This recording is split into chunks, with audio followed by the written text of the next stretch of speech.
Hey, my friend. Tonight we're drifting into the story of James Clerk Maxwell, the 19th-century physicist whose equations quietly turned electricity into light and opened the door to quantum physics. No stress, no math on screen, just a calm science story built to help you fall asleep. Get comfortable, and let's begin. Chapter 1. The World Before Maxwell, Forces Without a Single Language. Long before Maxwell wrote down the compact set of ideas that would make electricity, magnetism, and light feel like parts of one story, the physical world looked oddly split into separate kingdoms. People knew about sparks and shocks, about magnets that tugged on iron, about lightning that could tear trees apart, and about compasses that quietly pointed north as if the earth itself were a hidden magnet. These phenomena were familiar in the way weather is familiar, real, repeatable, sometimes useful, sometimes dangerous, and not yet unified by a single set of principles that made them feel inevitable. To understand why Maxwell's work later felt like a door opening, you have to sit inside that earlier world for a moment. It was a world where the most successful language in physics was the language of forces acting between objects. Gravity, especially after Newton, had become the archetype. You could write down a law that told you how strongly one mass pulled on another, and you could predict orbits, falling bodies, and tides with astonishing accuracy. The gravitational pull seemed to reach across empty space, and while that raised philosophical questions, it worked. It worked so well that it trained generations of scientists to trust the style of explanation that today is often called action at a distance. Objects exert influences on other objects directly, even when nothing visible connects them. Electricity and magnetism did not initially fit neatly into that model, yet they were often discussed in parallel with it. Static electricity could be produced by rubbing materials together, building up a charge that would attract bits of paper, raise hair, or discharge as a bright spark. There were early attempts to classify materials, to understand conductors and insulators, to store charge in devices that later evolved into capacitors. Experiments showed that electric charge could be accumulated, moved, and released, but there was not yet a single shared intuition for what charge really was. It was treated as a kind of electric fluid in some explanations, and as two fluids in others, depending on whether one favored a one-substance or two-substance picture. Those were not foolish metaphors. They were attempts to describe patterns using the conceptual tools available at the time, before electrons and atomic structure gave charge a microscopic identity. Magnetism, meanwhile, had its own culture. Lodestones and magnetic compasses were known for centuries, and permanent magnets seemed to possess a stable character that could attract and repel. Magnetic poles behave differently from electric charges in an important way. You could separate electric charge and leave an object with net positive or net negative charge, but magnets seemed always to come with two poles. You could break a magnet, but each piece still had a north and south pole. That fact was observed repeatedly, and it hinted at a deep structural difference between the two phenomena. Yet without the later field language, it was hard to say what that difference meant. By the early 19th century, the picture began to shift because experiments started revealing surprising connections. One of the most important was the discovery that electric currents influence magnets. When a steady current flows through a wire, a nearby compass needle deflects. This is not just a little curiosity. It is a statement that electricity in motion creates a magnetic effect in the space around it. Suddenly, magnetism was not only a property of permanent magnets or the Earth. It could be generated by a controlled electrical process.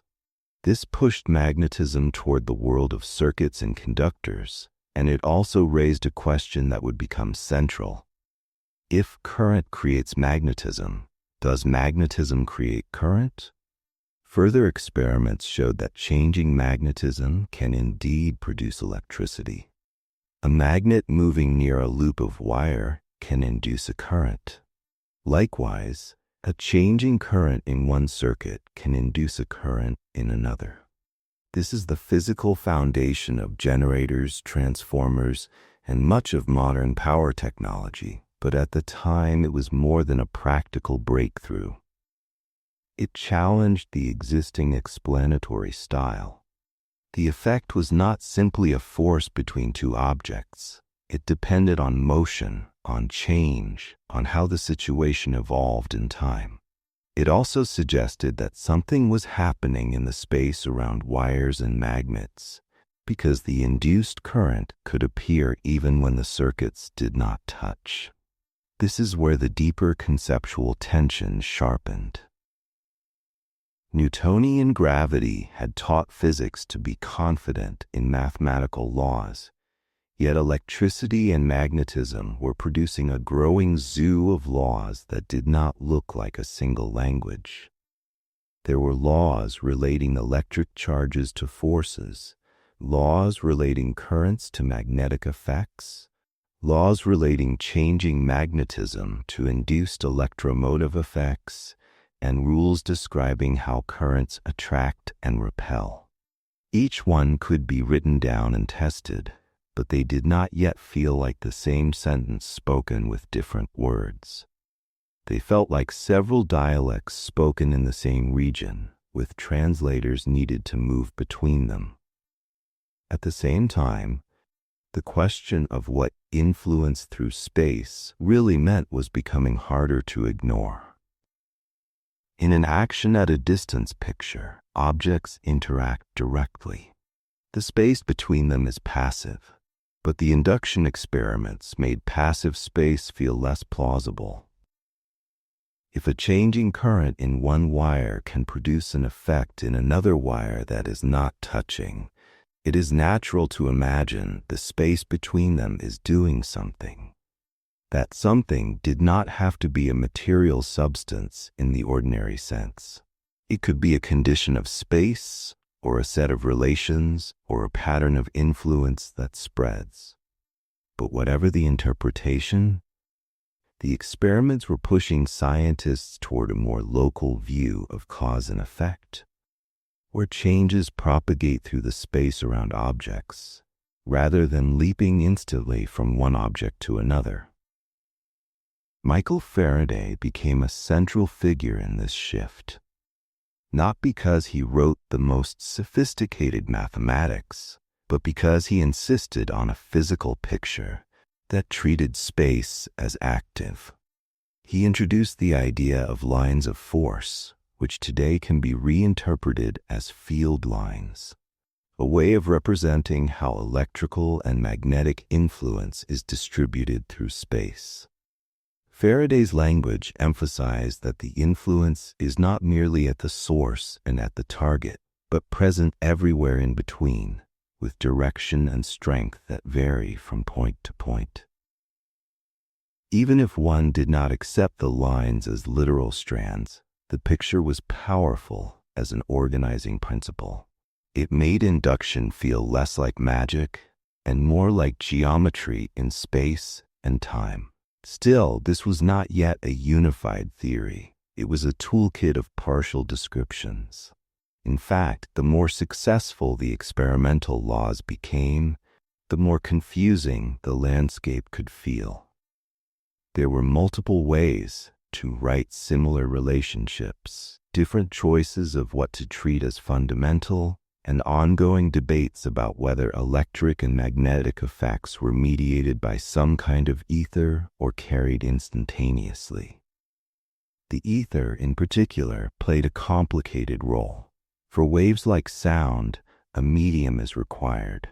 Sound is a pattern of compression and rarefaction in air. Water waves require water. If light was a wave, it seemed reasonable, almost unavoidable, to imagine it traveled through a medium as well. Many scientists believed in a luminiferous ether, not as a mystical idea, but as a pragmatic extension of the wave concept that had worked for other phenomena. Yet the ether's properties were hard to pin down.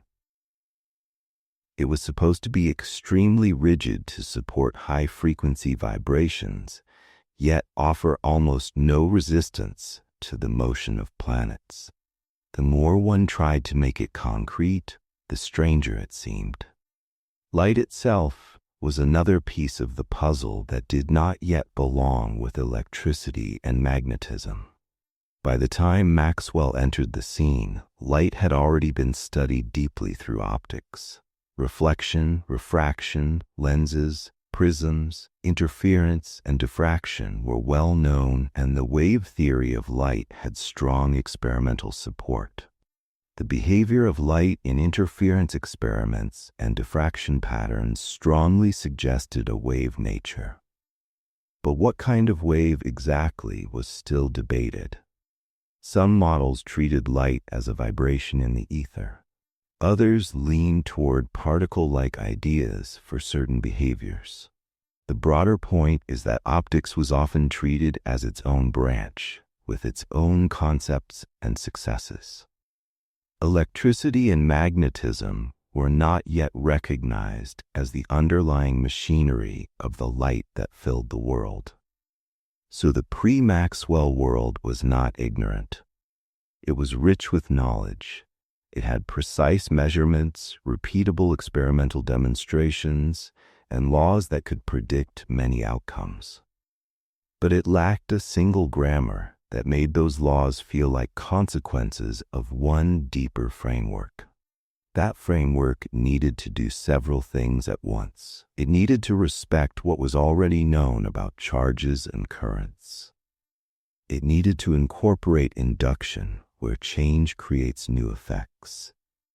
It needed to account for the structure of magnetic phenomena, including the persistent pairing of poles. And most boldly, it needed to explain light as something that naturally emerges from the same underlying set of principles, rather than being bolted on as a separate topic. Maxwell's genius was to treat the scattered laws not as unrelated rules, but as clues to one consistent story. He was trained in mathematics, but he took Faraday's physical intuition seriously. He asked what equations would best capture the idea that electric and magnetic influence exists throughout space and changes in time. In that earlier era, before his synthesis, the concept of a field was not yet the standard way scientists spoke. It was an emerging idea, an interpretation, a possible way to think. The language of forces between objects still dominated. That is what makes Maxwell's later synthesis so profound. It did not merely add one more law. It reorganized the meaning of the earlier laws by embedding them in a new structure where electricity and magnetism became two aspects of one electromagnetic field, and where waves of that field could move through space as light. From a modern perspective, it can be tempting to imagine that all of this was an inevitable march toward the truth. But it was not inevitable in the lived experience of the time. It took a particular kind of imagination to look at sparks, magnets, currents, and optical experiments and suspect that they were chapters of the same book. It took patience to accept a framework where the real physical quantities are not only on objects, but in the space around them. And it took a deep respect for consistency, for the idea that the laws must fit together without contradictions, even in situations that are hard to visualize. That is the world we begin in, a world of strong laws without a single language, a phenomena that clearly communicate with each other, yet do not publicly admit they are related. In the next chapter, that missing language starts to appear, not as mysticism, but as a precise and practical idea. The field, a rule spread through space, carrying energy and information in a way that makes the earlier fragments suddenly align. And if you're listening at the end of a long day, let your mind rest on that thought. That nature can look complicated not because it is chaotic, but because we have not yet found the simplest way to describe it. You don't have to solve anything tonight. You can just let the story gently assemble itself, piece by piece, like a quiet constellation coming into focus. Chapter 2. The Big Idea. A field is not a thing. It's a rule spread through space. When physicists use the word field, it can sound like they are naming a mysterious substance that fills the universe. But in the scientific sense, a field is not a hidden fluid, and it is not a vague metaphor. A field is a disciplined idea about how nature keeps track of influence. It is a way of assigning a physical quantity to every location in space and time so that what happens here can be connected, locally and consistently, to what happens nearby. The power of this idea is not that it makes the world feel magical. The power is that it makes the world feel accountable. One reason the field concept matters so much is that it changes what you think an explanation is supposed to look like. In an older force between objects picture, you can treat space as empty stage scenery. Objects are the actors. They interact, and the space between them is just distance. But a field-based picture treats the space between objects as part of the story, not as a substance you can scoop into a jar, but as a region where measurable conditions exist. You can ask what the electric field is at a point, or what the magnetic field is at a point, and then you can predict what a charged particle would do if it were placed there. This local description is not a philosophical preference. It is an operational one. It is tied to measurement, to prediction, and to the requirement that causes do not need to leap across space without an intermediate account. A good way to feel what field means is to think about something familiar that is not matter, yet is perfectly real in science. Temperature. In a room, temperature can vary from place to place. You can assign a temperature value to each point and draw a map. The map is not a new substance. It is information about a physical condition, and importantly, the temperature at one location can change over time because of processes in neighboring locations. Heat flows.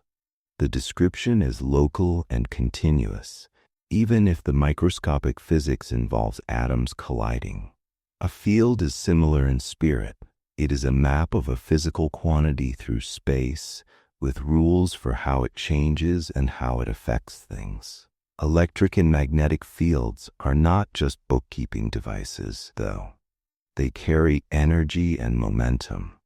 That statement is one of the most conceptually important steps in physics because it means the field is not merely a convenient way to summarize forces. It has physical consequences in its own right. If energy can be stored in the field, then space is not passive.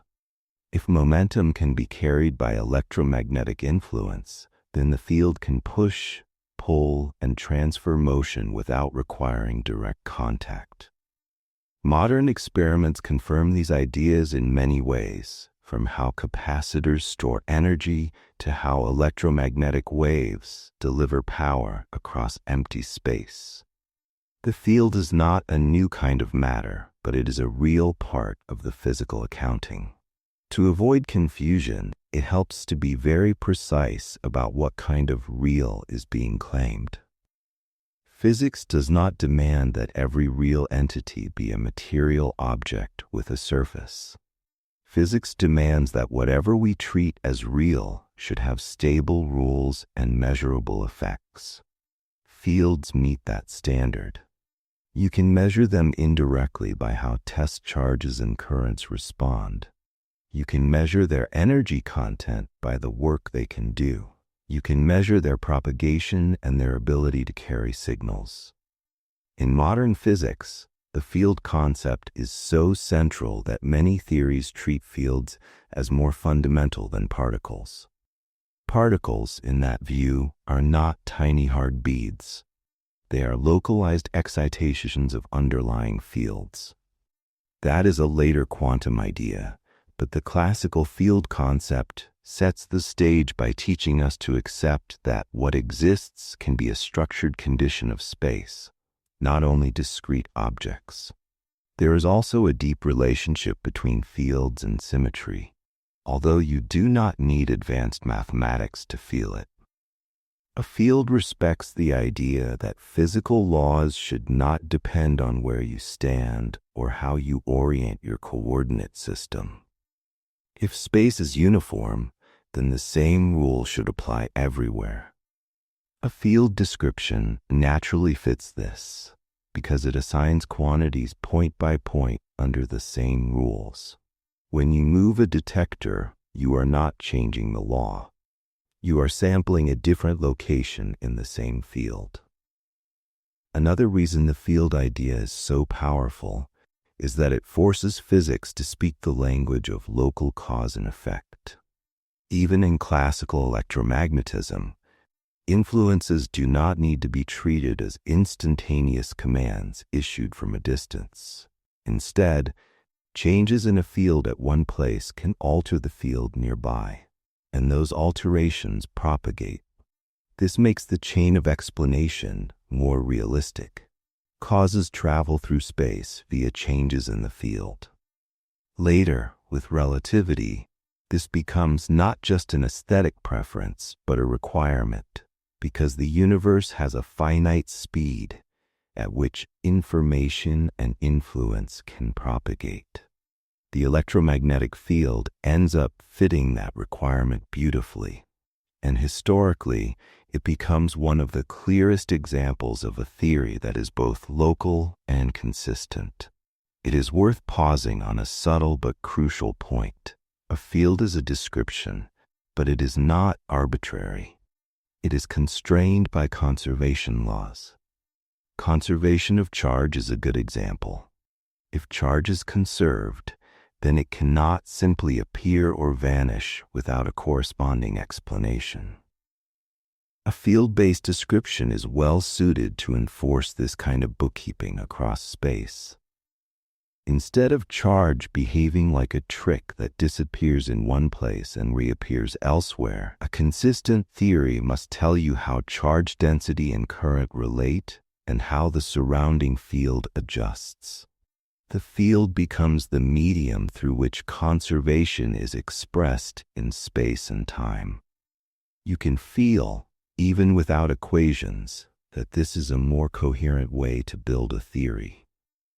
Fields also clarify something that can be confusing in everyday language, the difference between a field and a force. A force is what happens to an object. A field is the condition of space that tells you what would happen to an object if it were there. This shift is more than a rephrasing. It separates the source of influence from the response to influence. You can talk about an electric field existing in a region even if no test charge is currently present to experience it.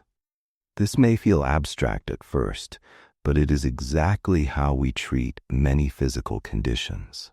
A gravitational field in modern language describes the tendency for masses to accelerate even if no mass is currently placed at a particular point. A weather map describes wind patterns even if no leaf is floating there to reveal them. In electromagnetism, the field viewpoint becomes especially natural because the sources are distributed. Charges can be spread through a volume, currents can flow along complex paths, and the resulting influence in space is not neatly described by a single line between two objects. The field gives you a way to handle complexity without losing clarity. The price you pay is that you accept a new kind of entity in your ontology, not a thing you hold, but a structured condition you can calculate and measure. This is where Faraday's physical intuition becomes even more valuable. Independent of the historical storyline from the previous chapter, Faraday introduced a way of thinking that treated electromagnetic influence as continuous through space, not as isolated pushes between objects. He used visual language like lines of force to represent how influence is arranged.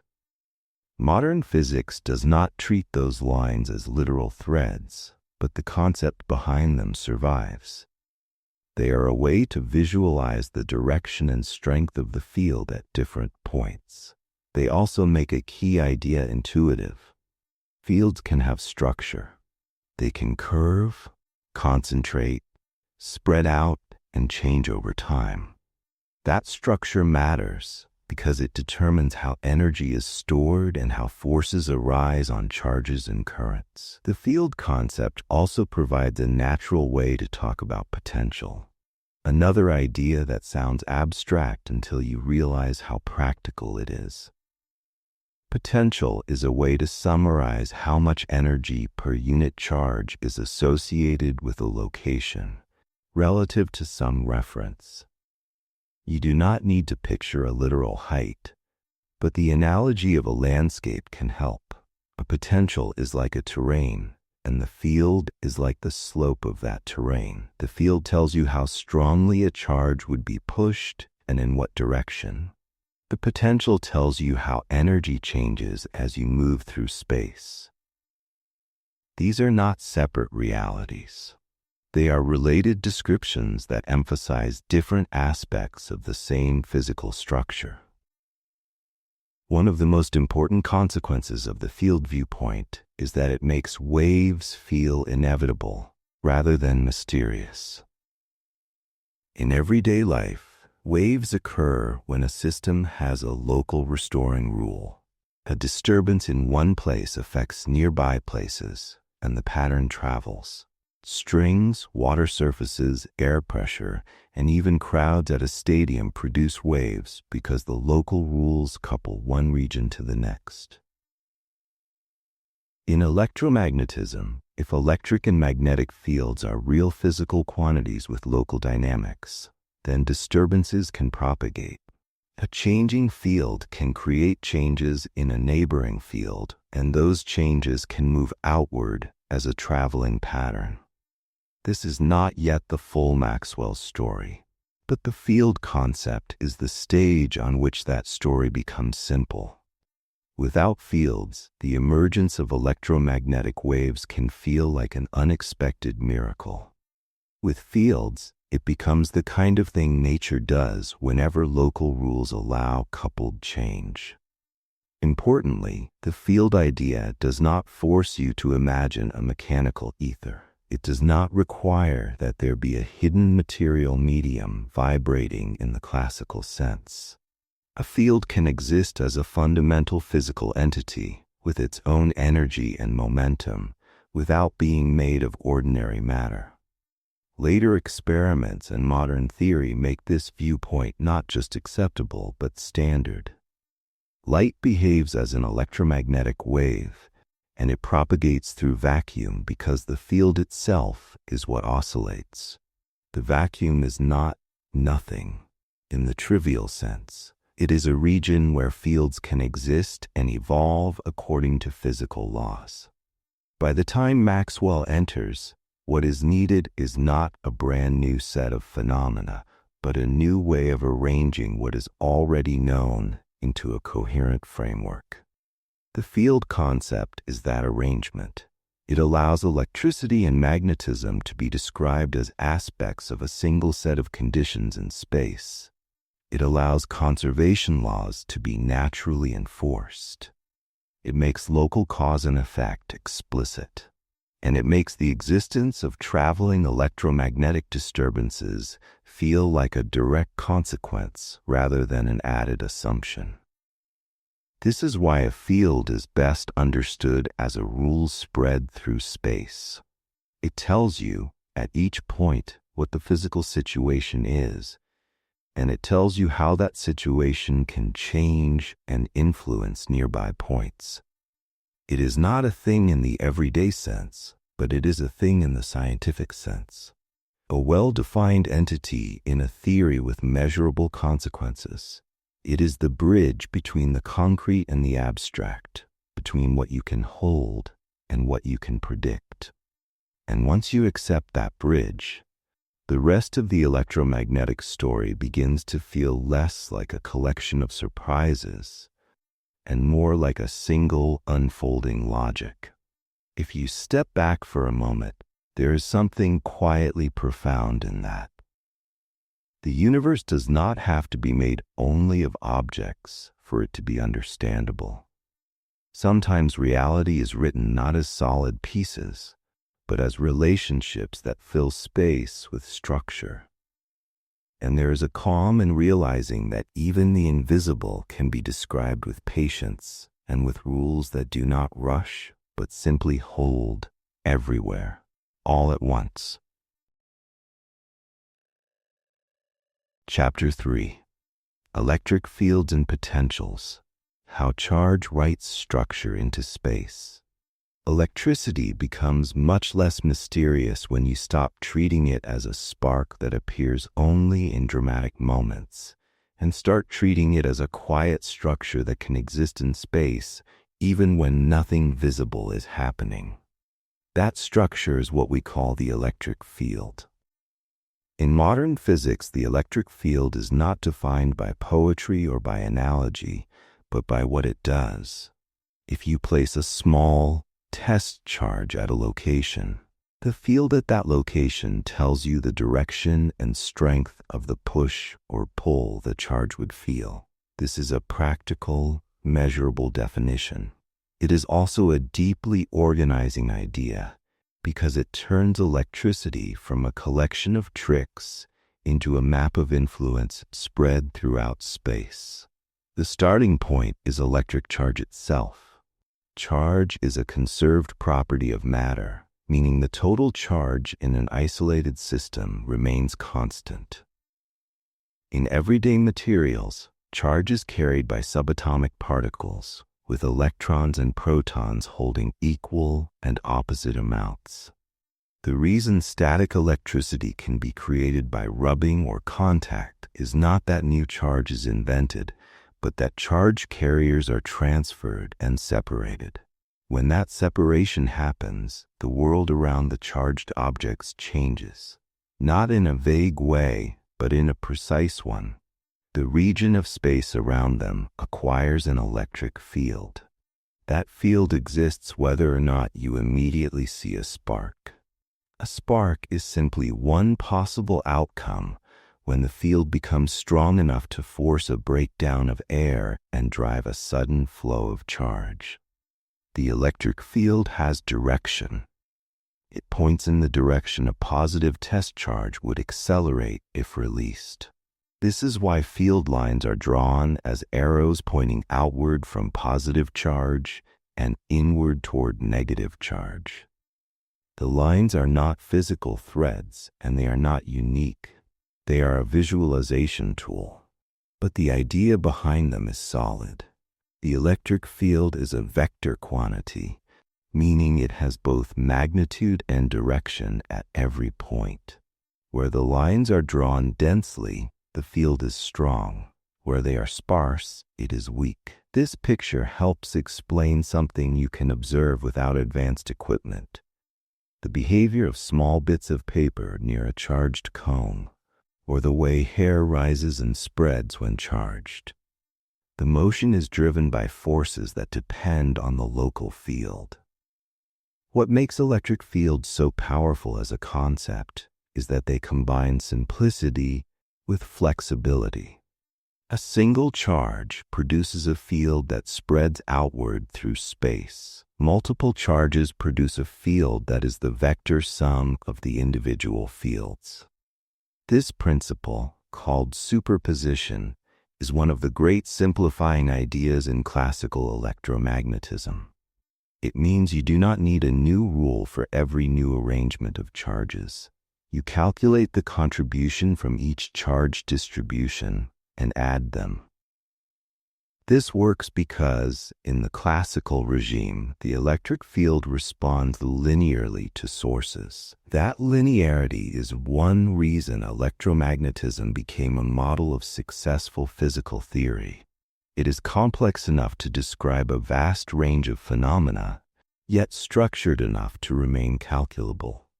If the electric field is the local push, electric potential is the energy landscape that makes the push understandable in terms of energy. Potential is defined through work and energy. It tells you how much potential energy per unit charge is associated with a location relative to a reference. You can think of it as a kind of accounting function that keeps track of how energy changes as charges move. When a charge moves in an electric field, the field can do work on it, converting potential energy into kinetic energy or vice versa. Electric potential is often easier to measure directly than electric field, which is why voltage appears everywhere in technology. A battery is fundamentally a device that maintains a potential difference between two terminals by chemical processes. That potential difference can drive charges through a circuit, releasing energy into motors, heaters, or light sources. The relationship between field and potential is not an arbitrary convenience. It reflects a deep property of electrostatics. When charges are not changing with time in complicated ways, the electric field is conservative, meaning the work done by the field on a charge depends only on the start and end points, not on the path taken. This is the same kind of property that makes gravitational potential energy useful near Earth's surface. In electrostatics, that property lets us define potential consistently and treat the field as the slope of the potential landscape. The image of a landscape is only an analogy, but it captures something real.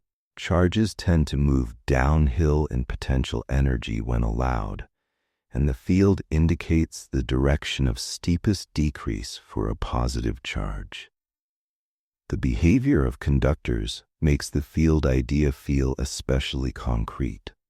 In a good conductor, charges can move freely. If you place a conductor in an external electric field and allow it to reach electrostatic equilibrium, charges within the conductor rearrange themselves until the field inside the conducting material becomes zero. This is not a philosophical statement. It is a measurable outcome. The charges move because they feel forces from the field. They settle when no net force remains within the conductor. The result is that any excess charge on a conductor in equilibrium resides on its surface, not distributed throughout its bulk. This surface charge distribution is not necessarily uniform. It depends on the conductor's shape and environment. Sharp points, for example, can concentrate electric field, which is why high-voltage discharges and corona effects often occur near pointed conductors. This is also the physical basis of electrostatic shielding. If the electric field inside a conductor at equilibrium is zero, then a closed conducting shell can protect its interior from external electrostatic fields. That is the essence of a Faraday cage. The external field causes charges on the outer surface to rearrange, and the interior stays field-free. This principle is widely used in laboratories and in everyday engineering. not because it is a neat trick, but because it follows directly from how charges move under the influence of fields. The field concept makes this feel inevitable. If charges can move, they will move until they cancel the internal field. Dielectrics, or insulating materials, introduce another layer of structure. In an insulator, charges are not free to move across large distances, but they can shift slightly within atoms and molecules. An external electric field can polarize the material, meaning it induces a small separation of positive and negative charge within the material's microscopic structure. The result is that the dielectric partially reduces the effective electric field inside it compared to what would exist in vacuum. This is not a violation of conservation laws. It is a redistribution of bound charges that alters the field configuration. Dielectric polarization is why capacitors can store more charge at a given voltage when filled with certain insulating materials. It is also why material properties matter so deeply in electronics, chemistry, and biology. Electric fields are everywhere in matter, and how matter responds depends on its microscopic structure. Capacitors are one of the cleanest ways to see electric field, potential, and energy come together. A capacitor stores energy not as a hidden reservoir in the metal plates, but in the electric field established between them. When you separate charge onto two conductors and maintain a potential difference, you create a region of space where an electric field exists. That field has energy density, meaning energy per unit volume, and the total stored energy is found by considering the field throughout the region. This perspective is standard in serious electromagnetism texts because it avoids the misleading idea that energy is located only in objects. In classical field theory, energy can be distributed in space as part of the field configuration itself. How do we measure electric fields and potentials in practice? Potentials are commonly measured as differences between points because only differences are physically meaningful in most situations. A voltmeter compares the potential between its leads and, ideally, does so without drawing significant current. Electric fields can be inferred from forces on known charges, from the behavior of small test objects, or from modern sensor technologies that use calibrated responses in materials. The details can be sophisticated, but the underlying logic remains the same. Fields are defined by their influence on matter, and potential is defined by energy changes per unit charge. One of the most important clarifications in this chapter is that charge writes structure into space does not mean space becomes a substance. It means space becomes describable point by point with a physical quantity that predicts outcomes. Charges create an electric field, the field influences other charges, and the whole system obeys conservation and energy accounting. This way of thinking is what turns static electricity from a party trick into a coherent branch of physics. It also sets up something that will matter later as the story approaches Maxwell's unification. An electric field is not merely a force messenger. It is a part of reality's bookkeeping. It stores energy. It can transfer momentum, and it can exist in vacuum. Once you accept that, a new kind of continuity becomes possible in your understanding. Instead of imagining influences jumping across empty space, you can imagine space itself carrying structured information about what can happen. And that is a strangely comforting thought if you let it be.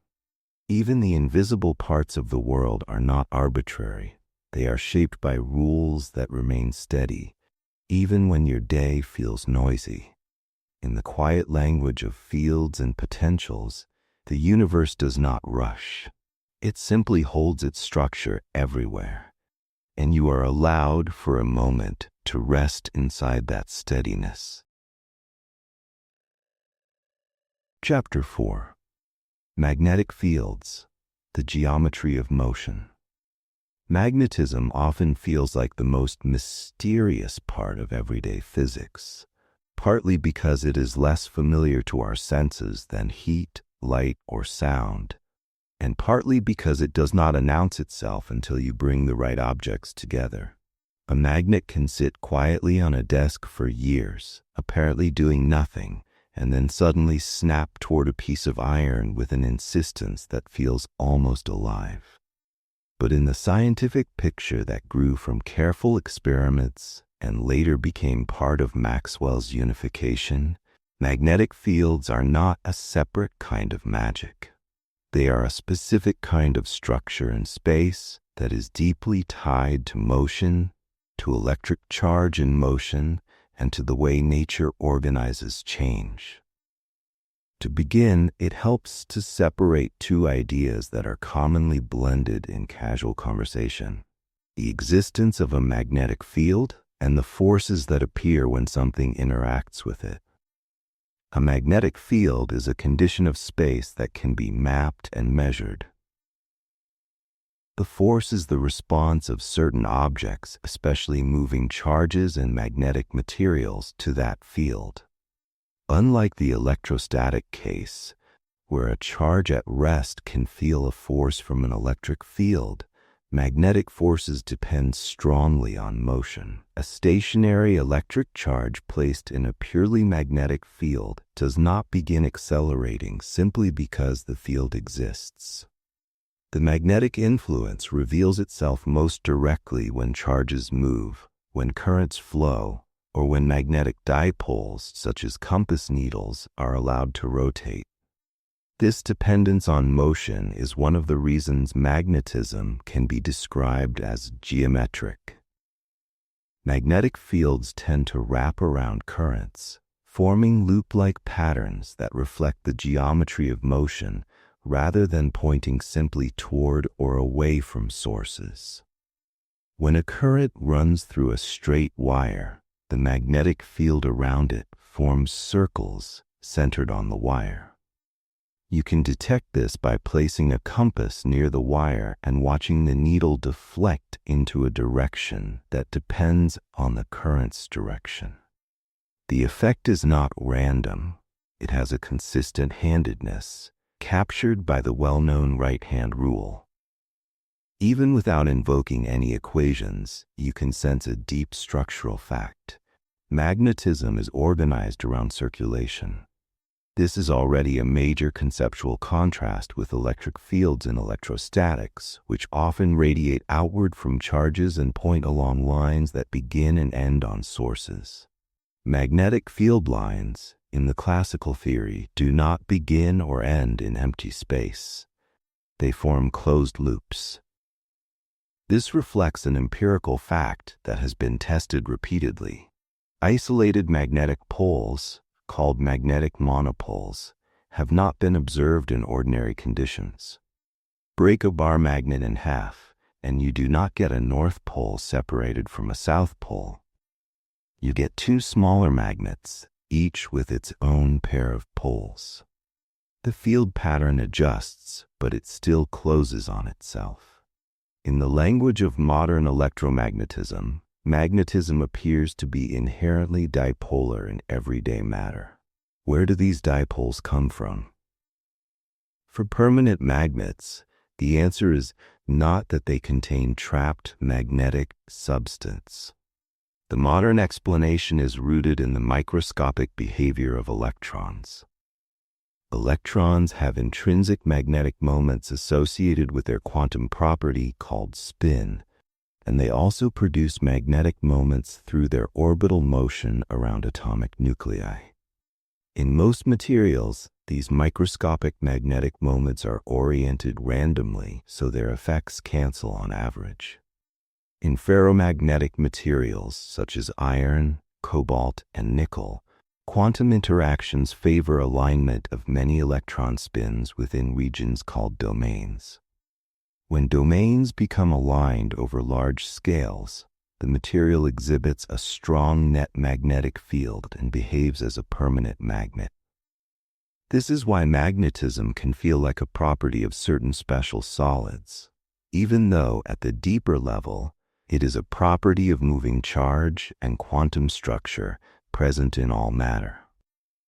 But magnetism is not limited to permanent magnets.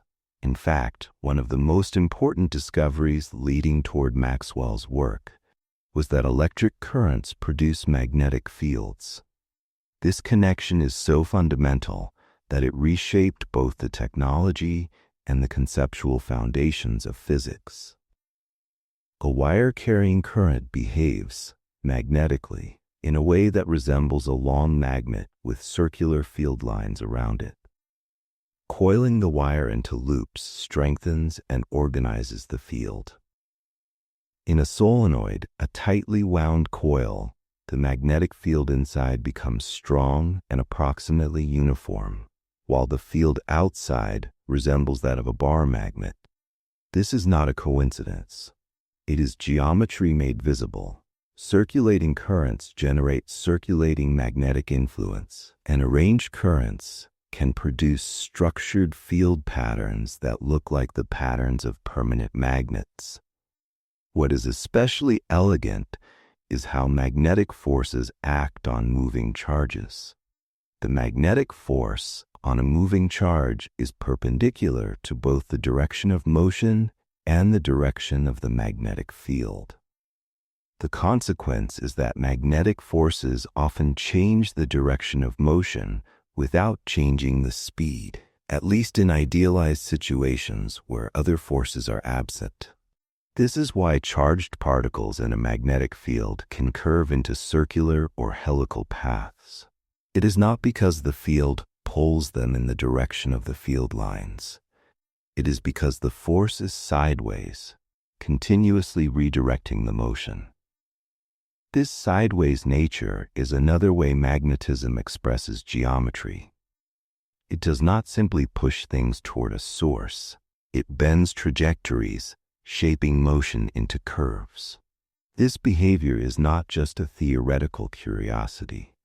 It is the working principle behind many scientific instruments and technologies. Particle accelerators use magnetic fields to steer beams of charged particles. Mass spectrometers use magnetic fields to separate ions by their charge-to-mass ratios. In astrophysics, magnetic fields guide charged particles in plasma, shaping phenomena such as auroras and influencing the behavior of stellar winds. Even in everyday life, electric motors rely on magnetic forces on currents to convert electrical energy into rotational motion. The motion dependence of magnetic effects becomes a tool. By controlling currents, you control forces. By shaping fields, you shape motion. The Earth's magnetic field is another important example, because it reminds us that magnetism is not just a laboratory phenomenon. A compass works because the Earth behaves at large scales like a magnetic dipole. The leading scientific explanation is the geodynamo. Motion of electrically conducting fluid in the Earth's outer core generates magnetic fields through electromagnetic induction processes. The field is not perfectly stable. It drifts and changes over time, and geological records indicate that the Earth's magnetic polarity has reversed many times over long timescales. This is a powerful reminder that magnetic fields can be generated by motion in conducting matter, and that magnetism at planetary scales is intimately connected to flows, rotation, and the physics of conductive fluids. At this point, magnetism might still seem like a separate phenomenon from electricity, even if currents and magnets are clearly related. But there is a deeper unifying perspective that starts to emerge even before Maxwell's full synthesis. Magnetism can be viewed as electricity seen through motion. In special relativity, electric and magnetic fields are not independent entities in the way they appear to be in everyday experience. They are different aspects of a single electromagnetic field, and what one observer calls electric, another observer, moving relative to the first, may describe as partly magnetic. You do not need to use this relativity language to do practical electromagnetism at ordinary speeds, but conceptually it reveals something profound. Magnetism is not an add-on to electricity. It is a natural consequence of how electric interactions behave when charges move and when time and space are connected by the finite speed of influence. This viewpoint is supported by the internal consistency of electromagnetic theory and by countless experiments confirming relativity's predictions. Magnetic fields also carry energy and momentum, just as electric fields do. This becomes undeniable when you study electromagnetic waves, where energy propagates through space as coupled electric and magnetic variations. But even in static or steady situations, magnetic fields store energy. Inductors, for example, store energy in the magnetic field produced by current. When you try to change the current, the magnetic field changes, and the system resists that change, reflecting the fact that changing the field involves changing stored energy. This resistance is not a mystical reluctance of nature. It is energy accounting expressed through field dynamics. There is also an important practical lesson hidden inside the elegance. Magnetic fields are often easier to generate and control than electric fields in many technological contexts, because you can create strong magnetic fields with steady currents without needing extremely high voltages.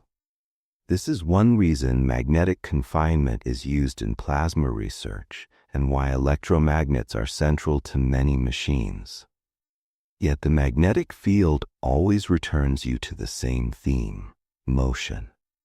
It is created by motion of charge. It acts on motion of charge, and it shapes motion into patterns that reveal the geometry of space. All of this prepares the mind for the next conceptual step, where changing magnetic fields and changing electric fields become partners in a dance that can sustain itself and travel. But before that dance begins, it is worth appreciating magnetism on its own terms. It is the physics of sideways influence, of loops rather than spokes, of motion turning into structure in space. It is the universe demonstrating that not every force points toward a source. Some forces guide, curve, and steer, like an invisible hand shaping a trajectory without pushing it forward or pulling it back. And when you step back from the details, there is something quietly existential in this picture. The world is not only built from objects, but from patterns of relation that persist whether or not anyone is watching. Even your own motion through the day, your thoughts curving and returning, can feel less like chaos and more like geometry in time. In the steadiness of these fields, there is a calm suggestion. The universe is structured, and you are allowed to rest inside that structure for a while. Chapter 5. Faraday's breakthrough: changing fields create real effects.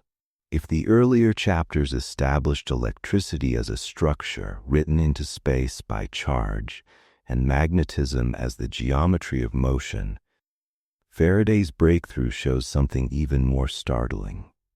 The structures of electromagnetism do not merely sit there.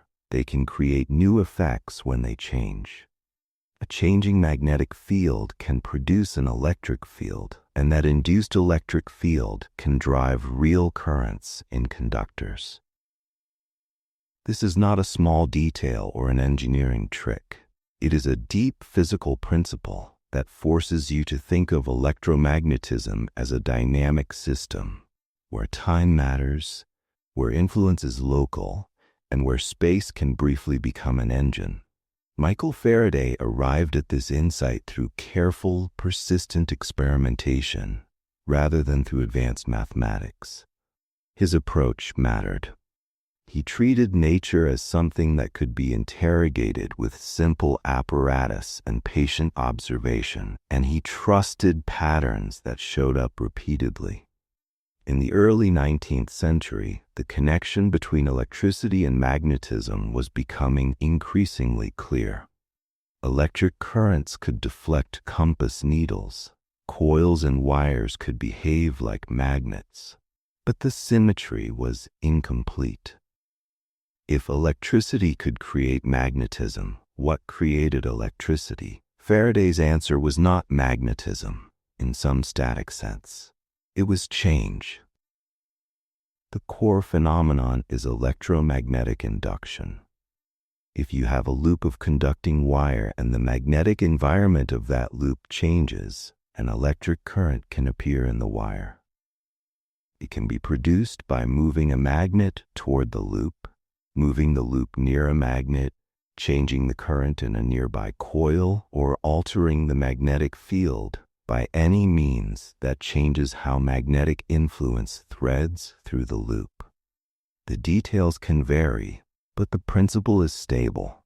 The induced effect is tied to variation in time.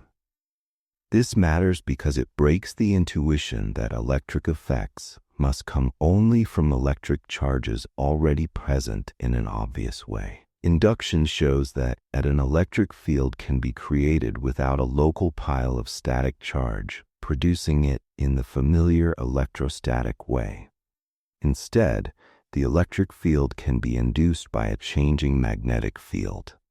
That induced electric field has direction and strength in space, and if a conducting path exists, it can drive charges around a circuit.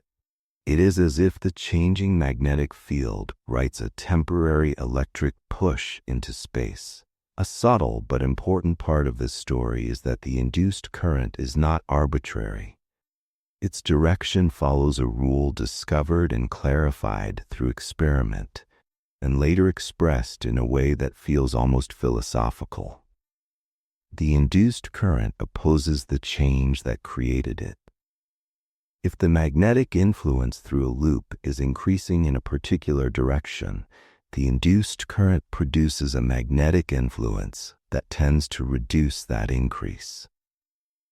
If the magnetic influence is decreasing, the induced current tends to reinforce it. This is often summarized as nature resisting change, but the deeper meaning is conservation of energy. If a changing magnetic field could induce a current that amplified the change without any cost, you could extract endless energy from nowhere. The opposing direction is the universe's way of keeping its accounts balanced. The induced current does not violate conservation. It enforces it. Faraday's experiments revealed that induction is not about the mere presence of magnetism. A stationary magnet next to a stationary loop does not produce a continuous current. It may produce a momentary effect as things settle, but in steady conditions the loop is quiet. The current appears during motion or during change, and it disappears once the change stops. This time dependence points directly toward the field view of electromagnetism. If effects were only direct forces between objects, it would be less natural to speak about a changing condition of space generating a new condition.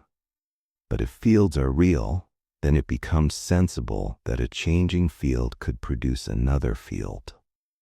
Faraday also discovered mutual induction, the effect that underlies transformers. When current in one coil changes, the magnetic field created by that current changes, and that changing magnetic field can induce a current in a nearby coil. The coils do not need to touch.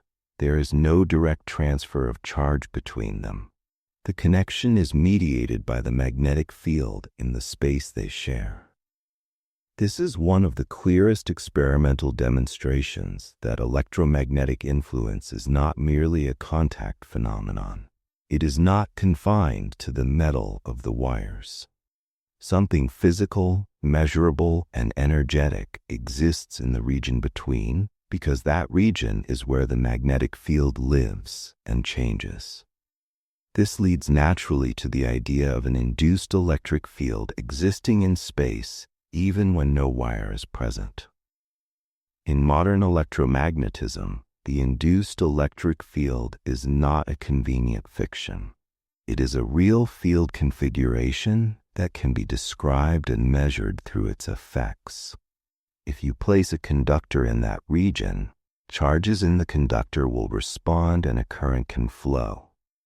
If you do not, the field still exists as part of the electromagnetic state of the region, though it may dissipate or evolve depending on surrounding conditions. This picture is essential for understanding how electromagnetic waves later arise. Waves are not currents traveling through the air, but self-sustaining patterns of electric and magnetic fields changing in time and space. Faraday's law also clarified something about how electromagnetic causes work. Induction is local. The effect at a point is tied to the field changing at that point. That means a full explanation does not require instantaneous action across distance. Instead, the changing magnetic field creates an electric field in the surrounding space, and that electric field pushes charges. The chain of cause and effect becomes distributed. It lives in the field rather than jumping directly from object to object. It is also worth noticing what induction tells us about the relationship between electricity and magnetism. Earlier, magnetism could be viewed as related to moving charge, and currents could create magnetic fields. Induction adds the complementary relationship. Changing magnetism creates electric fields. This symmetry begins to suggest a closed system, a set of rules where electricity and magnetism are not separate stories, but intertwined. The missing step, which Maxwell later provides, is to show that changing electric fields also create magnetic effects in a way that completes the symmetry and allows waves to exist even in empty space. But Faraday's breakthrough is the crucial hinge. It shows that time-varying fields generate other fields, and that the result is not theoretical, but physically forceful. The practical consequences of this insight are enormous. Generators operate by converting mechanical motion into electrical energy through induction. When a coil rotates in a magnetic field, or when a magnet rotates near a coil, the magnetic influence through the coil changes over time, and an electric current is induced. That current can then deliver energy to external circuits. The key is that energy is not created by the field itself. The energy comes from mechanical work done to keep the rotation going against the opposing induced effects. This again highlights conservation. The induced currents create magnetic effects that resist the motion, so you must supply torque to maintain it. Your work becomes electrical energy carried by currents and fields. Transformers, similarly, transfer energy between circuits using induction. An alternating current in a primary coil creates a changing magnetic field, which induces a voltage in a secondary coil. The ratio of turns between coils can step voltages up or down, enabling efficient long-distance power transmission and safe local usage. This is a direct, everyday embodiment of Faraday's breakthrough. It is the reason electrical infrastructure is practical on large scales. Without induction, modern power systems would be profoundly different, far less efficient, and far less controllable. Induction also explains many subtle phenomena that can surprise you if you have never thought about fields carefully. Eddy currents, for example, are currents induced in bulk conductors when magnetic fields change. These currents can cause heating and produce forces that oppose motion. You can feel this as magnetic braking, where a moving conductor near a magnet experiences a resistive force without direct contact. The force arises because motion through a magnetic field changes the magnetic environment experienced by the conductor, inducing circulating currents that produce their own magnetic fields opposing the motion. Again, the theme is consistent. Change produces induced effects, and induced effects oppose the change in a way that maintains energy balance. All of this implies something deep about physical laws. They are often best understood not as static statements about objects, but as rules about how patterns evolve. Faraday's breakthrough shifts electromagnetism from a static map to a dynamic language. Space can carry electromagnetic conditions. Those conditions can change, and the change can generate new conditions that influence matter. Once you accept that, you are no longer surprised that electromagnetism can propagate, can store energy, can transmit signals, and can build self-sustaining structures like waves. You begin to see the beginnings of a unified story. Faraday himself often expressed his ideas in the language of lines of force, imagining them as real features of space that could be stretched, bent, and rearranged. Modern physics translates this into field language and mathematical relationships, but the physical intuition remains powerful. The space around currents and magnets is not empty in the sense of being irrelevant. It is the arena where electromagnetic reality is written, revised, and carried forward in time. What Faraday did, in effect, was to reveal that change is not merely a disturbance. Change is productive. In electromagnetism, change creates structure, and structure creates force. The universe does not merely react. It responds with consistent, measurable, and energy-accountable behavior. That is why Faraday's discovery belongs not just to the history of electricity, but to the conceptual foundations that Maxwell would later crystallize. It is the doorway through which time enters electromagnetism. And when you sit with that idea quietly, it can feel unexpectedly existential. The same universe that allows sparks and storms also allows gentle, lawful transitions where change generates new possibility without breaking the rules.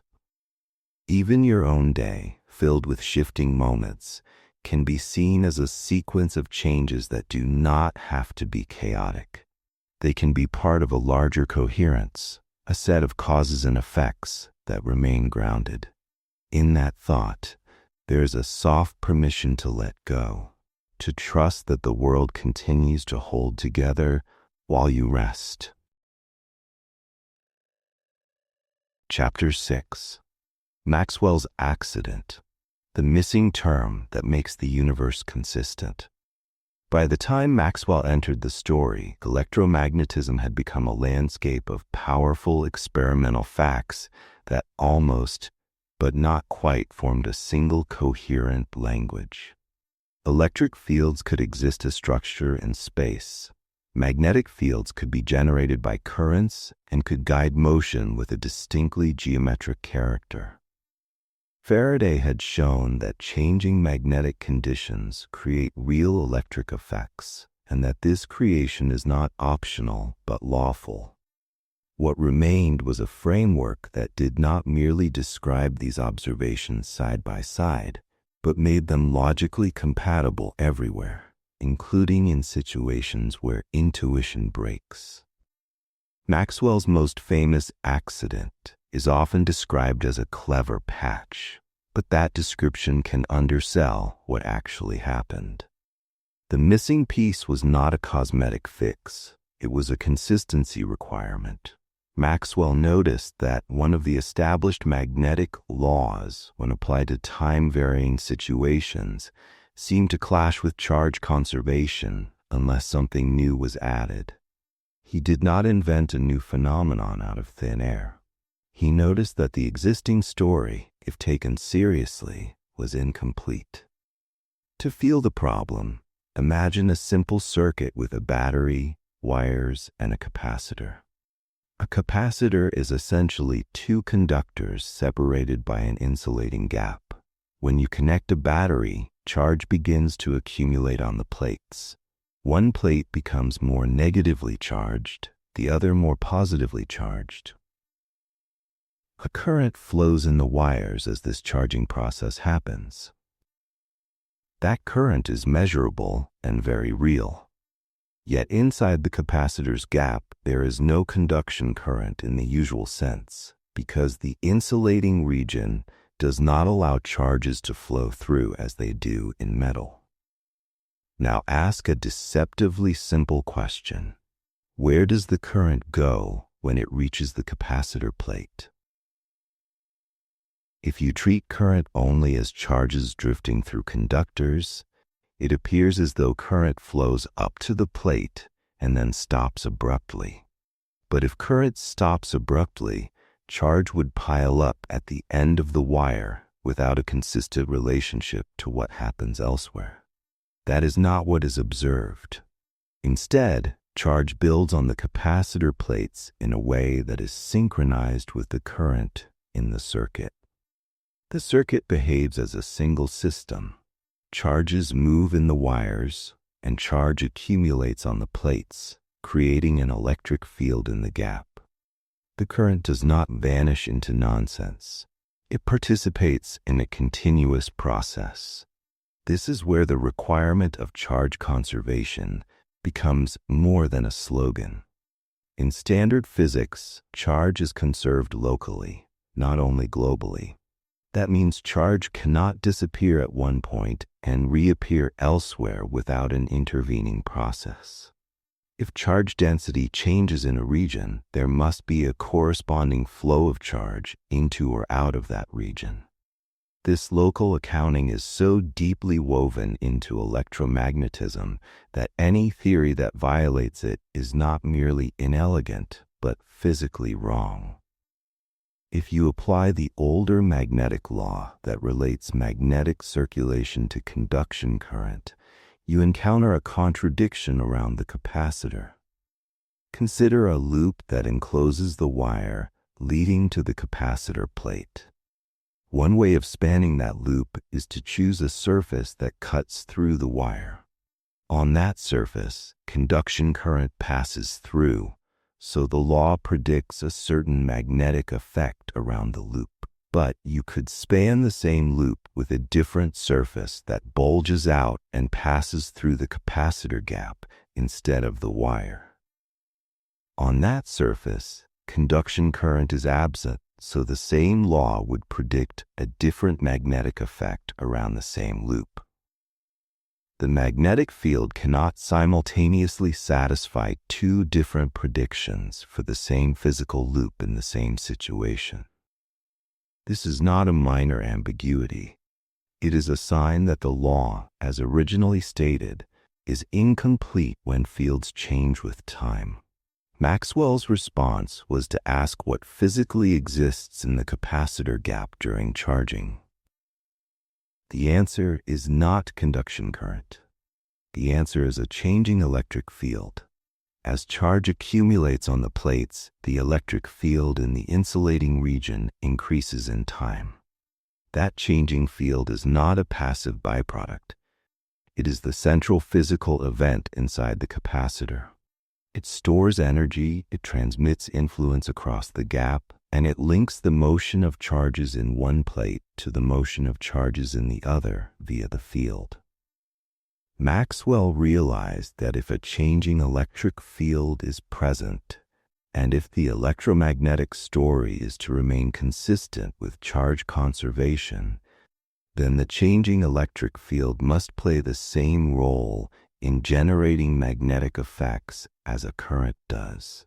Not because the field is secretly made of charges crossing the gap, but because the magnetic field cares about continuity of electromagnetic influence, not merely about the mechanical drift of charges in metal. The missing term he introduced is what we now call the displacement current. The name can be misleading because it is not a current of matter. It is a current-like contribution associated with the time variation of the electric field. Once you allow this, the capacitor paradox dissolves. The loop around the wire can be spanned by a surface that cuts the wire, where conduction current contributes, or by a surface that passes through the capacitor gap, where the changing electric field contributes. Both surfaces yield the same total current-like quantity, and the magnetic field becomes uniquely defined. The theory becomes consistent again, not by ignoring the capacitor gap, but by recognizing that the gap contains a changing field that must be counted in the magnetic bookkeeping. This is why the addition is sometimes called an accident, but it is really a demand made by consistency. Maxwell did not wake up and decide to decorate the equations. He followed the logic of conservation and locality. The moment you accept that fields are real physical quantities in space, and the moment you insist that charge conservation holds locally, the door opens to the idea that a changing electric field must have magnetic consequences. There is another subtle point that makes this step feel even deeper. In Faraday's induction, a changing magnetic field creates an electric field. Maxwell's displacement current completes the symmetry. A changing electric field creates magnetic effects. Before this addition, electromagnetism had an asymmetry.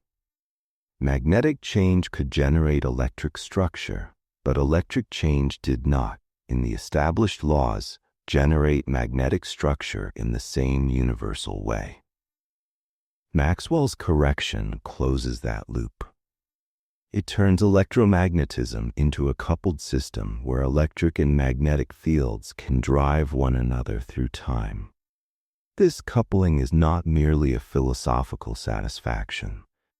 It has testable consequences, and those consequences became some of the most important predictions in all of physics.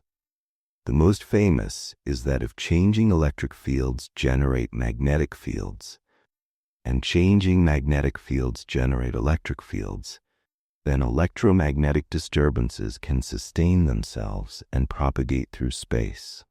You no longer need a wire, a magnet, or a material medium to keep the pattern alive. Space can carry it as a traveling wave of coupled field changes. This is the logical bridge from the experimental facts of circuits to the existence of light as an electromagnetic phenomenon. Maxwell's missing term is the hinge on which that bridge swings. What is especially striking is that Maxwell's reasoning did not depend on seeing light directly in the capacitor. It depended on demanding that the laws not contradict themselves in ordinary electrical setups. The requirement that the magnetic prediction not depend on an arbitrary of surface is a kind of mathematical consistency, but it is also a physical demand. Nature cannot give two different magnetic fields for the same loop depending on how a human chooses to visualize a surface. The world must be well defined. Maxwell insisted on that. In the broader history of science, this is a beautiful example of how theory advances. Sometimes the next step is not a new instrument or a new data set, but a new insistence that the pieces already known must fit together without hidden cracks. Maxwell used trusted experimental laws and combined them with a rigorous respect for conservation principles. The displacement current was not a speculative flourish. It was a structural reinforcement. Modern physics treats this as foundational. In standard electromagnetism, the displacement current term is essential for predicting electromagnetic waves. For understanding the behavior of capacitors in alternating current circuits, for explaining radiation from accelerating charges, and for maintaining compatibility with the deeper symmetry between electricity and magnetism that later becomes fully transparent in relativity. In other words, Maxwell's accident is not only historically interesting, it is a permanent part of the framework because it matches reality. There is also a quiet lesson here about what a field really is. A field is not merely a signpost pointing to forces. A field has its own dynamics. It can change in time, it can store and release energy, and its changes can produce other changes. The displacement current makes that unmistakable. It says that even in an insulating gap, where matter does not carry charge across, the changing electric field is physically consequential. The field is active. It participates in the causal structure of the world. And if you let yourself step back from the technicalities, the emotional tone of this idea can be unexpectedly gentle. Maxwell's missing term is a reminder that the universe is not stitched together by separate rules that only work in isolation. There is a deeper consistency that holds, even in the awkward in-between places like the empty space between capacitor plates. In a way, that is a comforting mirror for the mind. Even when your day feels like disconnected pieces, there can be an underlying continuity you do not immediately see. The world, and perhaps your own experience within it, can be more coherent than it appears in the moment. Chapter 7. The shock. Light drops out of the equations. Once Maxwell completed the symmetry of electromagnetism by recognizing that changing electric fields must generate magnetic effects, the theory became more than a catalog of laboratory behaviors. It became a self-contained dynamical system. Electric fields and magnetic fields were no longer separate characters that happened to interact in certain devices. They were coupled aspects of one electromagnetic reality, able to drive one another through time. And when Maxwell followed that coupling to its logical conclusion, something extraordinary happened. Light did not need to be inserted as a separate phenomenon. It emerged. To appreciate why this was a shock, it helps to remember how optics had developed. Light had been studied for centuries through geometry and experiment. Reflection and refraction could be treated with rays. Interference and diffraction suggested a wave nature. Polarization hinted that light waves were not like sound waves, because they had a directional property that did not fit simple compression waves in air. Yet electricity and magnetism were still seen by many as a different domain, the domain of sparks, currents, and magnets. Maxwell's achievement was to show that the same rules governing wires and coils when written in field language imply that electromagnetic disturbances can travel through space as waves. The next step was to compute the speed of those waves from known electromagnetic constants. When he did, the calculated speed matched the measured speed of light. That match was not approximate in a vague sense. It was close enough to be unmistakable given the experimental uncertainties of the era. The implication was breathtaking. Light is an electromagnetic wave. The physics behind this conclusion can be understood without heavy algebra if you keep one idea in mind. Waves happen whenever a system has a way for changes in one place to cause changes nearby, and for the cause and effect chain to propagate. A stretched string supports waves because a displacement at one point creates forces that pull neighboring points. Air supports sound waves because a local compression changes pressure, which pushes on nearby air, spreading the disturbance. In electromagnetism, Faraday had already shown that changing magnetic fields create electric fields. Maxwell's missing term completed the loop by showing that changing electric fields create magnetic effects. Now the electromagnetic field had the essential ingredient for wave behavior. Changes could create changes locally in a repeating partnership. Imagine a region of space where the electric field begins to change. According to Maxwell's completed theory, that time-varying electric field produces a magnetic field that curls around it. But a changing magnetic field, in turn, produces an electric field that curls around it. The outcome is a self-sustaining pattern. The electric and magnetic fields continuously generate one another as the disturbance moves forward through space. Nothing needs to be carried by moving matter the way sound needs air. The fields themselves are the state of the system, and their coupled dynamics allow a traveling wave. This is the conceptual heart of why light drops out of the equations. Once the electromagnetic field is described as a real entity with time dependence, waves become natural. And once waves exist, they must travel at some speed determined by the properties of the system.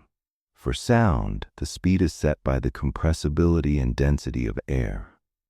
For waves on a string, the speed is set by tension and mass per length. For electromagnetic waves in vacuum, the speed is set by the electromagnetic properties of free space. In Maxwell's era, these properties were already known from careful experiments on electricity and magnetism. Experiments that determined how strongly electric charges interact and how magnetic effects relate to currents. The remarkable step was realizing that these experimentally determined constants could be combined to produce a velocity. When Maxwell performed that calculation, the velocity came out equal to the speed of light that had been measured in optical experiments. This meant that optics had been hiding inside electromagnetism all along. Light was not a separate fundamental thing with its own independent rules. It was a particular manifestation of the electromagnetic field, a traveling wave solution. This identification did not merely unify subjects in a textbook. It transformed the meaning of light. Instead of being a mysterious vibration of an unknown medium, light became an oscillation of electric and magnetic fields. That also explained polarization in a natural way. Polarization is simply the orientation of the electric field oscillation in the wave.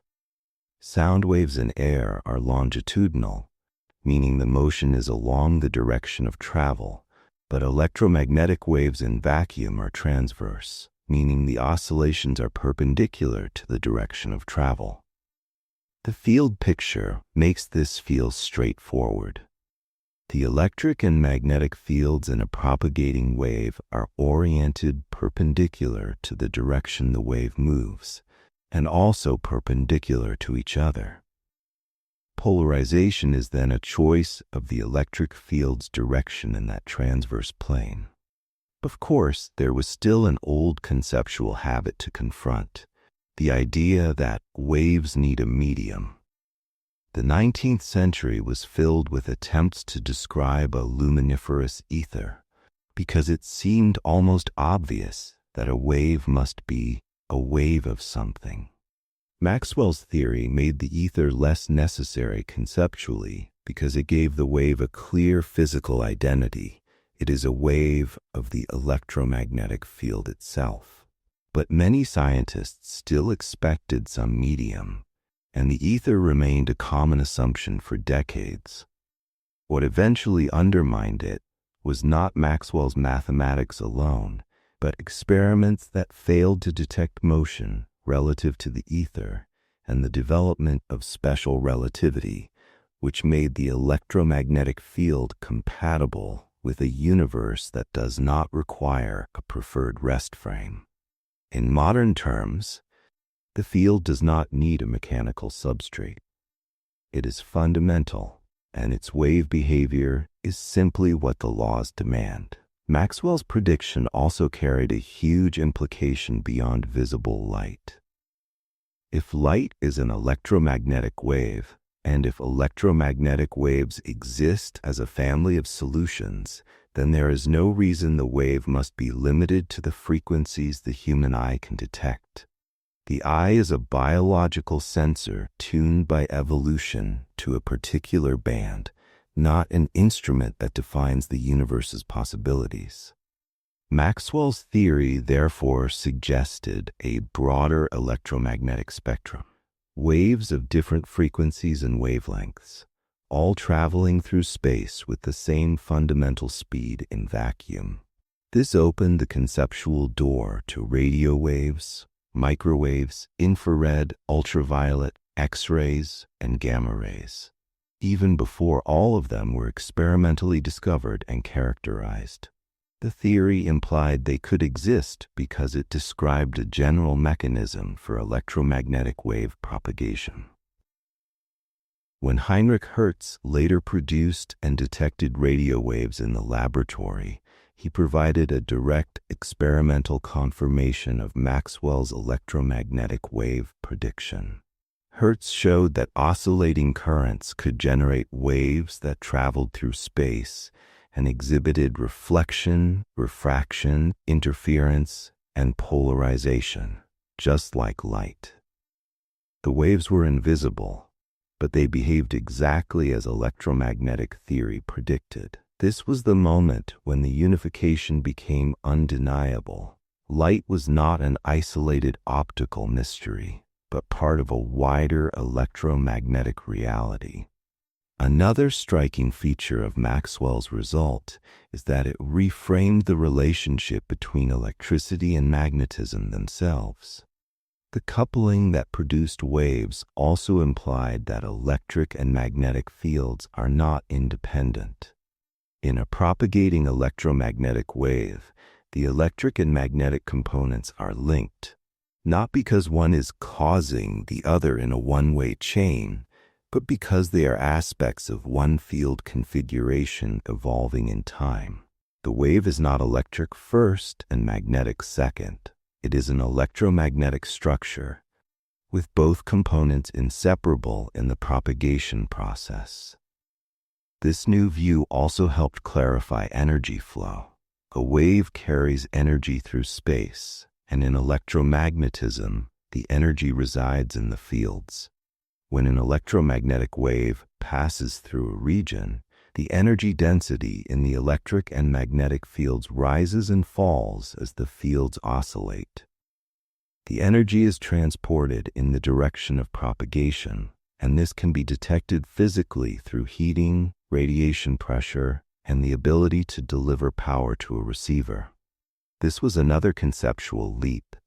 Energy can move through empty space, not only as kinetic energy of matter, but as energy in a field configuration.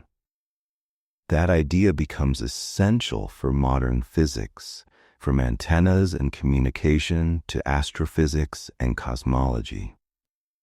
The emotional impact of the light drops out moment is difficult to overstate, even if you approach it with a strictly scientific tone. Maxwell did not set out to explain light by studying prisms. He set out to make electromagnetism consistent, and the reward for that insistence on consistency was that a fundamental feature of the universe, the very thing that makes seeing possible, emerged from the same mathematics that describes currents in wires. It is one of the clearest examples in science where a demand for coherence reveals a hidden unity. Nature, in that moment, appears not as a pile of unrelated behaviors, but as a single tapestry. This is also where the door to quantum physics begins to look visible in the distance. Maxwell's electromagnetic waves are classical, continuous fields. Yet later experiments would show that light, while behaving as a wave, also exchanges energy with matter in discrete ways. That future tension does not diminish Maxwell's achievement, it amplifies it. Maxwell gave physics a precise field framework that could describe light as a wave. Quantum theory would later show that the electromagnetic field must be quantized, turning those waves into a deeper story. But the classical wave identity is the foundation. Without Maxwell, the photon would not have had a natural home in theory. If you pause here and let the idea settle, there is something quietly existential in it. The same invisible rules that govern a circuit on a lab bench also govern the starlight crossing interstellar space. The universe does not run separate scripts for the small and the vast. It repeats the same logic across distance and time, and that repetition can feel like a kind of comfort. Even when your own life feels fragmented into unrelated moments, the deeper world underneath is unified, steady, and patient, carrying its light forward through the darkness without effort. Chapter 8. Light has muscle, energy flow, momentum, and radiation pressure. Once you accept that light is an electromagnetic wave, a new kind of question becomes unavoidable. Waves are not only patterns, they are carriers. A sound wave carries energy through air. A water wave can carry energy across an ocean and knock against a shore. If light is a wave of electric and magnetic fields traveling through space, then it should carry energy as well. That much feels intuitive. But Maxwell's theory goes further in a way that can still feel surprising even now. Light should also carry momentum. And if it carries momentum, then it can exert pressure. Light, in that sense, has muscle. At first, that phrase can sound like a metaphor, but it is a literal statement about conservation laws.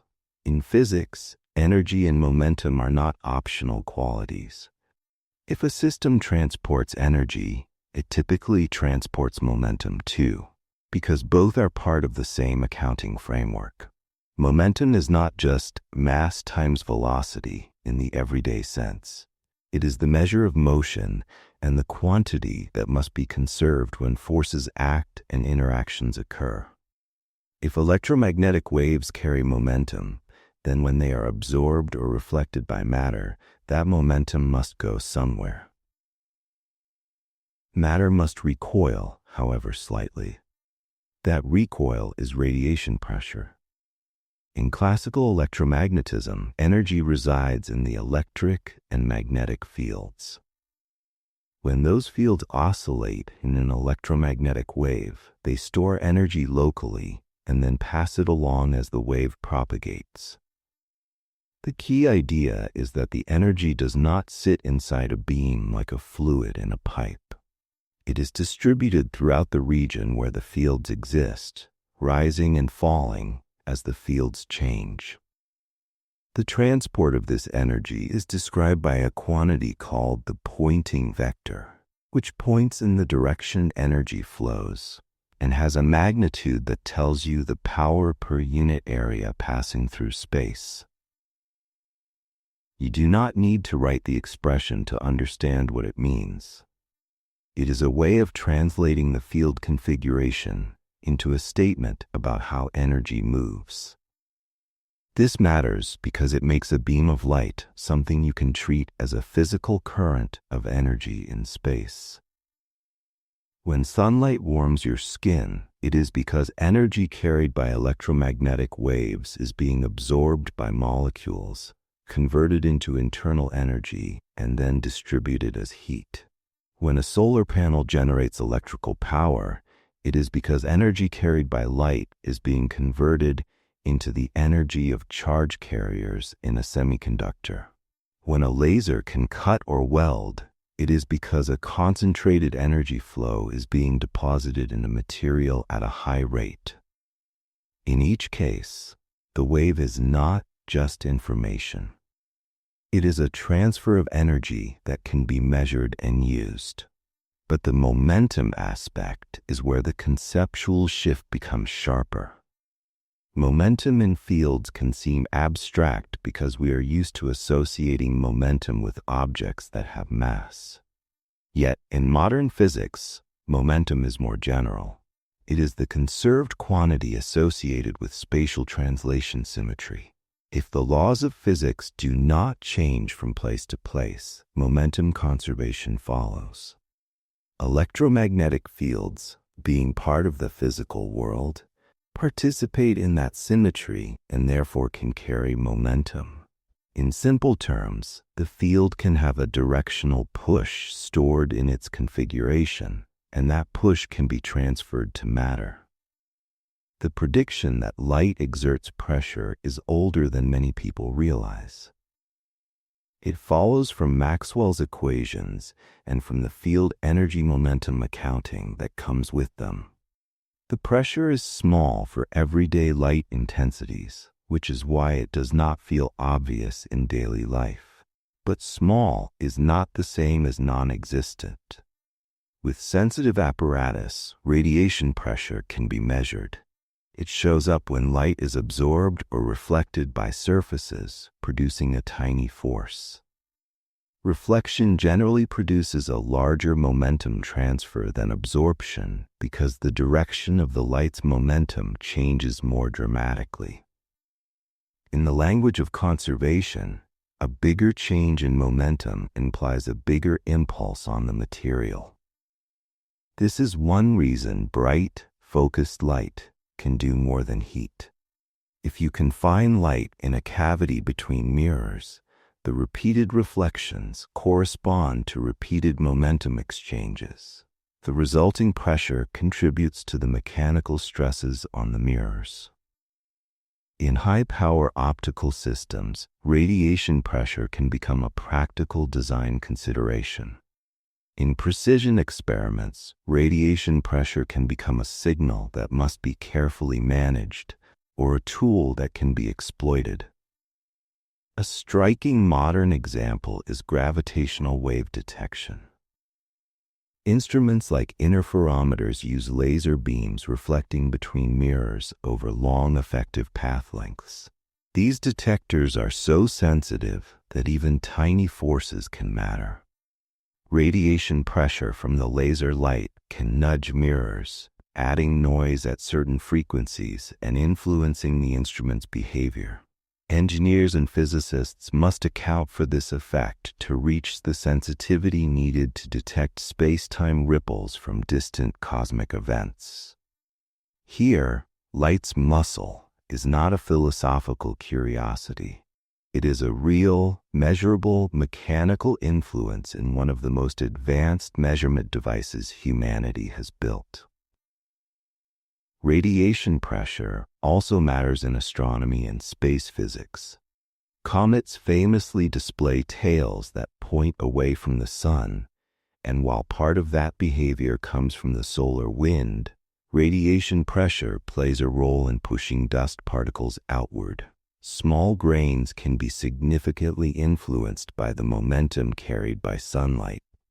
Over long timescales, even gentle forces can shape the distribution of dust in planetary systems. In stellar environments, radiation pressure can influence the behavior of gas and dust around luminous objects. For very bright stars, radiation pressure contributes to the dynamics of stellar atmospheres and winds, helping drive matter outward.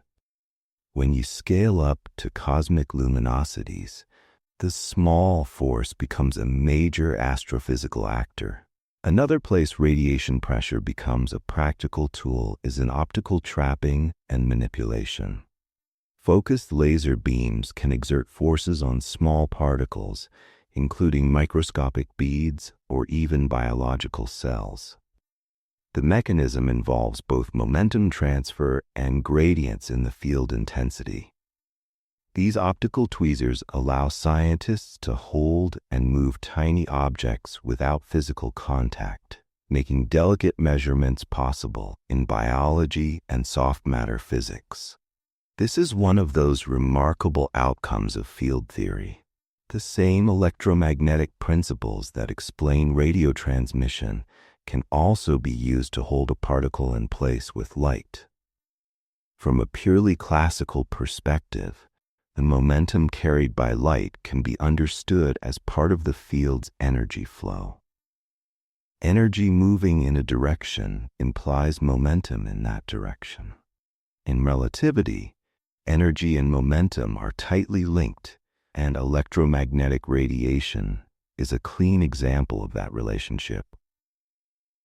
Even before you invoke relativity explicitly, Maxwell's theory points you toward the idea that fields are not passive. They are energetic entities with mechanical consequences. This is also a bridge toward quantum physics, though we can stay classical for now. Later, when light is described in terms of photons, momentum becomes even more intuitive in a certain sense, because each photon carries a definite momentum related to its wavelength. Radiation pressure can then be seen as the cumulative effect of many photons being absorbed or reflected. The quantum picture does not replace the classical one. It deepens it.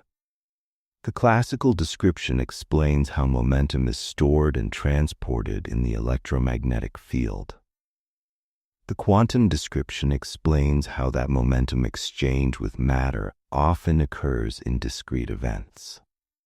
Both descriptions agree on measurable outcomes in their shared domain. To keep the discussion grounded, it helps to connect momentum and pressure to intensity. The stronger the energy flow in a beam, the greater the momentum flow. Pressure is essentially momentum transfer per unit time per unit area.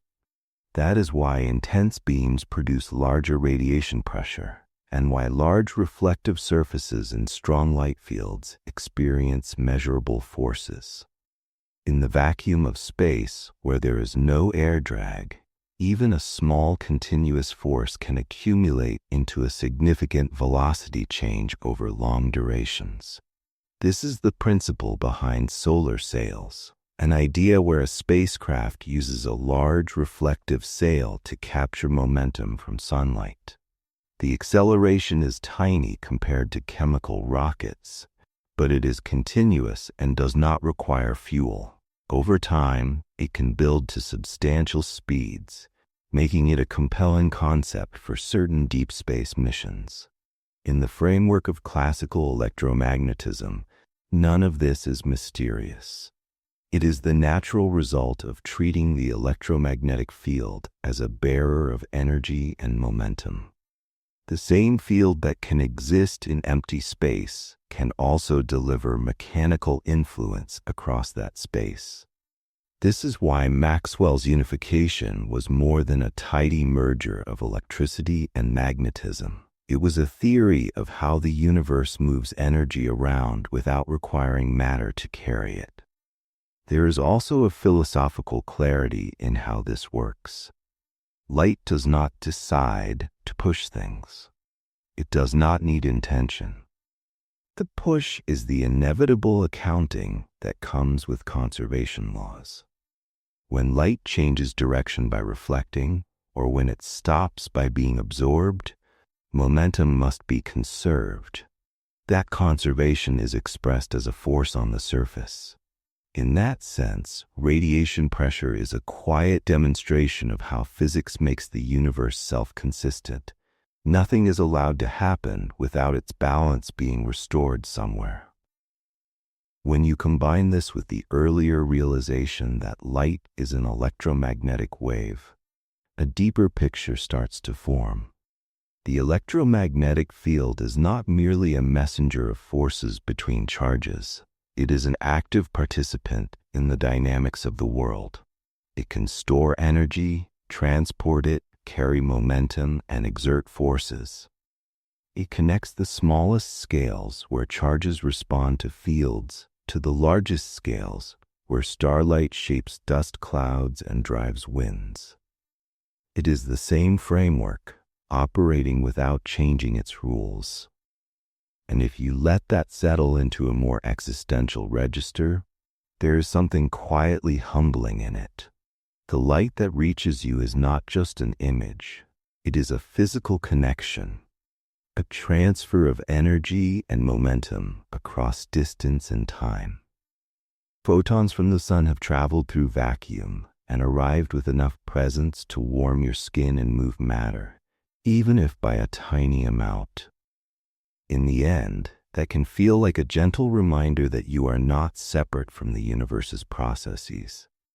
You are embedded in them, touched by waves that began elsewhere, carried by laws that keep their promises, even in the dark. Chapter 9. The First Cracks, When Maxwell's Perfect Waves Aren't Enough. Maxwell's unification is one of the most successful syntheses in the history of science. It explains electricity and magnetism as one field, predicts electromagnetic waves, and identifies light as a member of that family.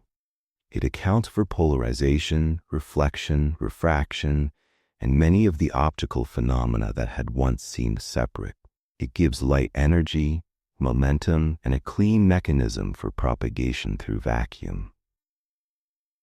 In the late 19th century, it was tempting to believe the electromagnetic story was essentially complete.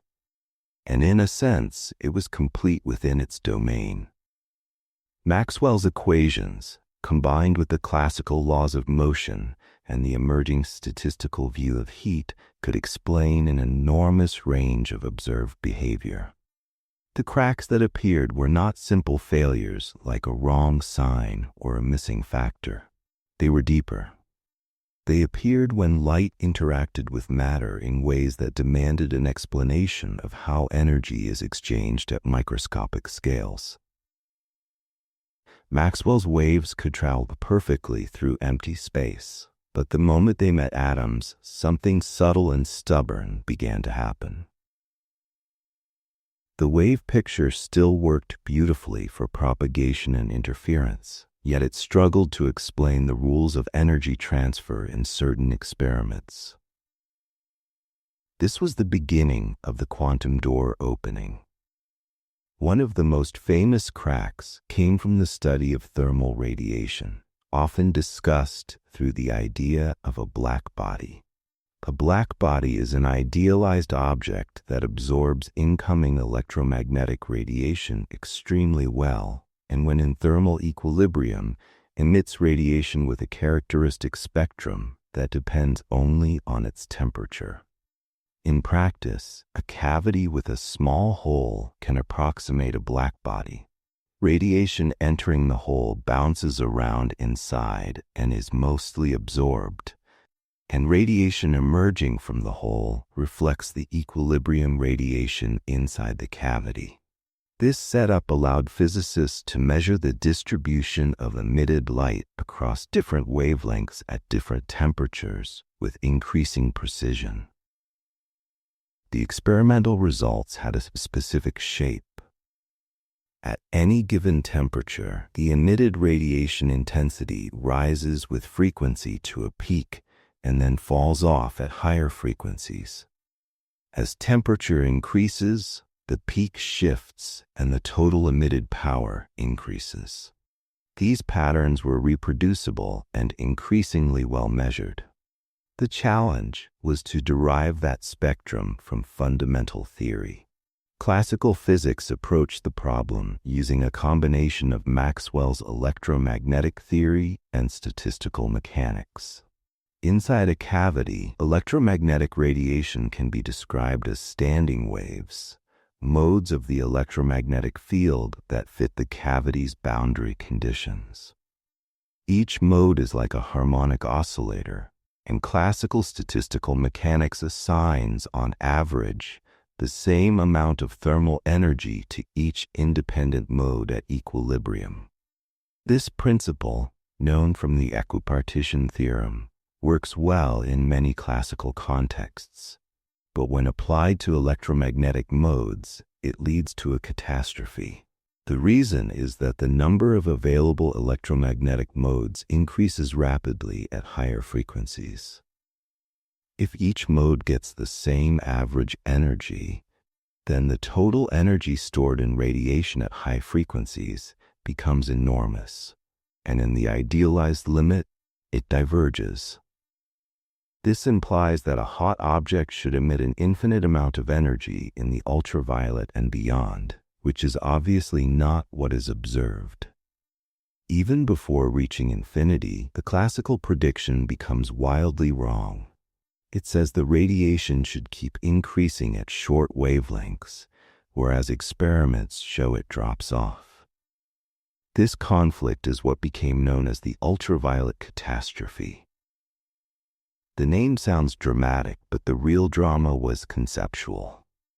It was not merely that a calculation disagreed with data.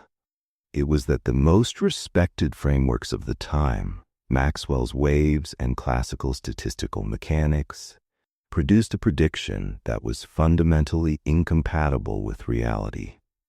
The crack was especially unsettling because it was not a minor corner case. Thermal radiation is everywhere. Everything emits electromagnetic radiation according to its temperature. The glow of heated metal, the infrared radiation from your body, the spectrum of the sun, and the cosmic microwave background radiation in modern cosmology all belong to this category. A theory of light that could not correctly predict thermal radiation spectra could not be the whole story. The first successful repair came from a bold assumption by Planck. Instead of allowing the oscillators associated with radiation exchange in the cavity to take on a continuous range of energies, Planck proposed that energy could be exchanged only in discrete packets proportional to the frequency. This was a mathematical move made to fit the observed spectrum, but it worked astonishingly well. It produced the correct distribution across frequencies and removed the ultraviolet divergence. In the moment, this looked like a clever trick.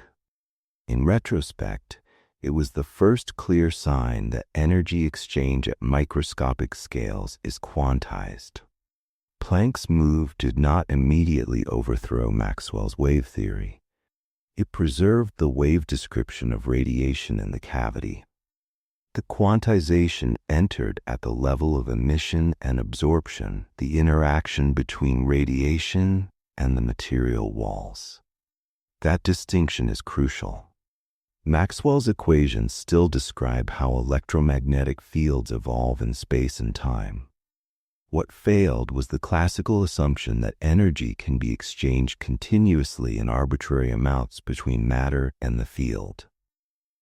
The crack was not in the wave propagation. It was in the coupling between waves and atoms. A second major crack came from the photoelectric effect.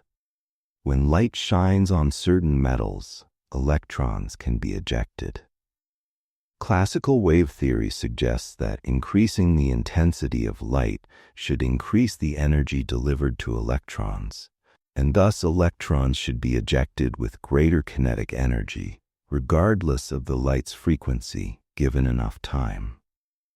It also suggests that even very low-frequency light should eventually eject electrons if the intensity is high enough, because energy is delivered continuously. But experiments showed a different set of rules. For a given material, there is a threshold frequency below which no electrons are ejected, no matter how intense the light is. Above that threshold, electrons are ejected, and their kinetic energy depends on the light's frequency, not primarily on its intensity. Increasing intensity increases the number of ejected electrons, not the energy per electron. And the emission happens essentially without the delay expected if electrons had to soak up energy gradually from a weak wave. These findings were deeply incompatible with a purely classical wave picture of energy transfer. The most straightforward explanation is that light delivers energy in discrete units, and an electron either receives one of those units or it does not. If the unit's energy is too small, it cannot overcome the material's binding energy and the electron stays. If it is large enough, the electron escapes with leftover kinetic energy. This was Einstein's interpretation, building on Planck's quantization idea, and it introduced the photon concept. Light, while behaving as a wave in propagation, interacts with matter as if it comes in particle-like packets of energy and momentum. Again, notice the pattern. Maxwell's waves are not wrong about how light spreads, interferes, and diffracts. The crack appears when you ask how light exchanges energy with atoms. The classical field theory does not provide a correct microscopic rule for that exchange. A third crack, closely related in spirit, came from atomic spectra. Atoms emit and absorb light at specific discrete frequencies, producing sharp spectral lines. If atoms were small classical oscillators, you might expect a continuous range of emission frequencies depending on conditions. But spectroscopy revealed that each element has a characteristic pattern of lines, stable and reproducible, as if atoms had internal energy levels with discrete differences. This could not be explained by classical electromagnetic theory plus classical mechanics. It required a new model of matter, eventually leading to quantum theory of atoms. What is striking is that these cracks are all different views of the same underlying issue. Classical physics did not correctly describe the microscopic degrees of freedom of matter and their interaction with the electromagnetic field. Classical electromagnetism treats charges and currents as continuous distributions that can respond smoothly. Classical statistical mechanics assumes energy can be spread and shared continuously.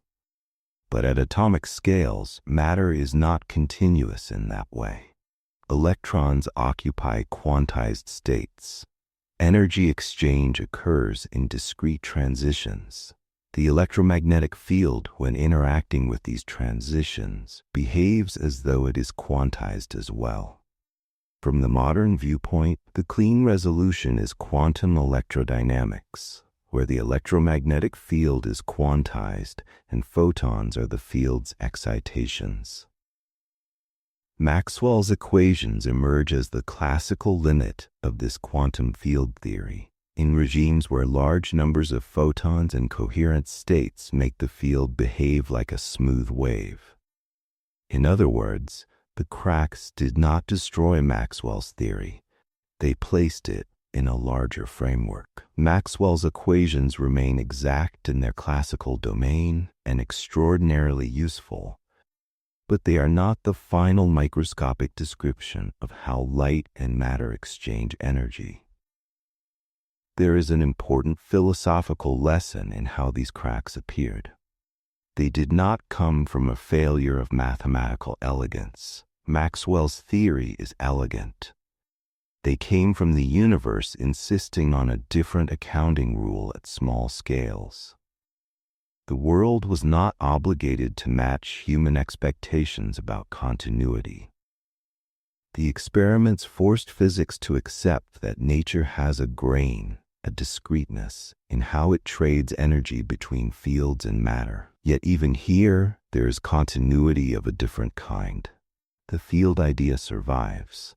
The wave idea survives. What changes is the interpretation of what the field can do and how it can interact. The classical wave remains as a large-scale approximation, and the photon picture becomes necessary in specific contexts. The most successful modern view holds both. Light is described by a quantum field that can behave wave-like in propagation and particle-like in interactions, depending on how it is prepared and measured. In the narrative of this video, this chapter is where the door becomes visible. Maxwell opened the door to quantum physics not by predicting photons directly, but by making the electromagnetic fields so real, so structured, and so successful that the remaining problems could not be ignored. Once light was understood as an electromagnetic field phenomenon, the failures in explaining thermal radiation and photoelectric emission became unmistakably failures in the field-matter interaction rules. Quantum theory was not invented because physicists wanted weirdness. It was invented because the classical story, however beautiful, could not match what careful experiments were saying. If you step back, there's a quiet existential feeling in this moment of science. Even the most elegant theories are not endings, they are steps. Reality is deeper than our first unifications, and the universe does not punish us for being incomplete. It simply invites us forward. And there is something calming in knowing that understanding is allowed to grow by discovering cracks, because cracks are not failures of the mind, but openings where the next layer of truth can enter. Chapter 10. The Door to Quantum Physics, Photons, Quantized Fields, and the New Meaning of Light. Maxwell's theory made light feel inevitable. It turned electricity and magnetism into a single field, and it showed that disturbances in that field can travel through space as waves. It explained why light can exist in vacuum, why it has polarization, why it carries energy and momentum, and why it behaves like a coherent, structured phenomenon rather than a collection of isolated rays. For many purposes, that classical picture is still perfect. But the cracks that appeared at the end of the 19th century forced physics to ask a new question. If light is a wave of fields, why does it exchange energy with matter in discrete steps? The answer, as it unfolded over the early decades of quantum theory, was not that Maxwell was wrong about waves. The answer was that the electromagnetic field has a deeper layer. The field itself must be quantized, and once you quantize the field, a new object appears naturally, not as a metaphor, but as a mathematical and experimental necessity, the photon. The first clear foothold into this new meaning of light came from the study of thermal radiation and the way matter emits and absorbs electromagnetic energy. Planck's breakthrough was to treat energy exchange as occurring in discrete amounts proportional to the radiation's frequency. At first, this was introduced as a rule for how matter's microscopic oscillators could exchange energy with radiation in a cavity. Planck did not initially claim that light itself was made of particles. He introduced quantization as a constraint on the energy bookkeeping in interactions. But the fact that the rule worked so precisely suggested that the discreteness was not an arbitrary patch. It was revealing something fundamental about nature's smallest transactions. Einstein's work on the photoelectric effect pushed the idea further. The experimental facts demanded a model where light transfers energy to electrons in localized events, with each event delivering a definite amount of energy determined by the light's frequency. In that picture, intensity does not primarily change the energy delivered per event. It changes how many events occur. This led Einstein to propose that light behaves, in emission and absorption, as if it consists of discrete quanta of energy.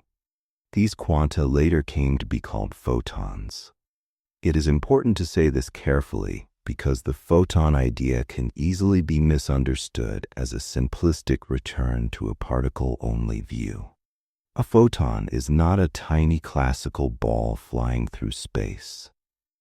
It does not have a well-defined little trajectory in the classical sense, unless the situation forces one through measurement constraints. The photon is a quantum of the electromagnetic field, an excitation that carries energy and momentum, and that can be created or destroyed in interactions with matter. The word particle is sometimes used because photons can be detected as localized clicks in a detector, and because certain experiments are naturally described in terms of individual quanta. But the most accurate modern view is field-based. The electromagnetic field is fundamental, and photons are what you get when you quantize that field. This is where the story comes full circle in a surprisingly elegant way. Maxwell elevated the field to a central role, making it real enough to carry energy and momentum through empty space. Quantum theory did not abandon the field. It made the field even more fundamental. In quantum electrodynamics, the electromagnetic field is treated as an operator-valued field, and its possible excitations come in discrete levels. The simplest excitation corresponds to a single photon state. Many photon states can form patterns that behave like classical waves in appropriate limits. The classical electromagnetic wave emerges as an approximation when the field is in a highly populated, coherent state where quantum fluctuations are relatively small compared to the average field amplitude. In other words, the wave picture is not replaced. It is recovered as the large-scale behavior of the quantum field. This is why the photon idea is sometimes described as the quantization of light. But a more precise phrasing is the quantization of the electromagnetic field. Light is the field's traveling excitation, and depending on the experimental context, that excitation may be best described as a wave-like field configuration, as a stream of photons, or as a quantum state that does not fit either classical image perfectly. The key is that the underlying theory is consistent and predictive. It tells you what outcomes you should expect in measurements, and it matches reality across an enormous range of conditions. The new meaning of light becomes especially vivid when you consider experiments that demonstrate both wave and particle aspects in the same setup. In interference experiments using extremely weak light, detectors can register individual localized events, one photon at a time. Yet over time, those events accumulate into an interference pattern that is unmistakably wave-like. The pattern is not created by photons bumping into each other like tiny beads. It is created by the quantum amplitude associated with the field state. The photon detections are discrete, but the probability distribution that governs where detections occur exhibits interference. This is one of the cleanest demonstrations that the wave-particle contrast is a limitation of classical imagery, not a contradiction in nature. Another essential step in making the photon concept scientifically solid was the development of quantum theory of atoms. Atomic spectra show that atoms emit and absorb light at specific discrete frequencies. Quantum mechanics explain this by introducing quantized energy levels for electrons in atoms. Transitions between levels involve energy differences that must be carried away or supplied. Photons provide the natural carrier. The electromagnetic field can absorb or deliver energy in quanta, and those quanta match the frequency of the emitted or absorbed radiation. This connects three things into one consistent picture. Atoms have quantized energy levels, The electromagnetic field has quantized excitations, and light-matter interactions occur through emission and absorption of photons. As quantum theory matured, it also clarified something Maxwell could not have known. The electromagnetic field is not merely a classical field living on top of empty space.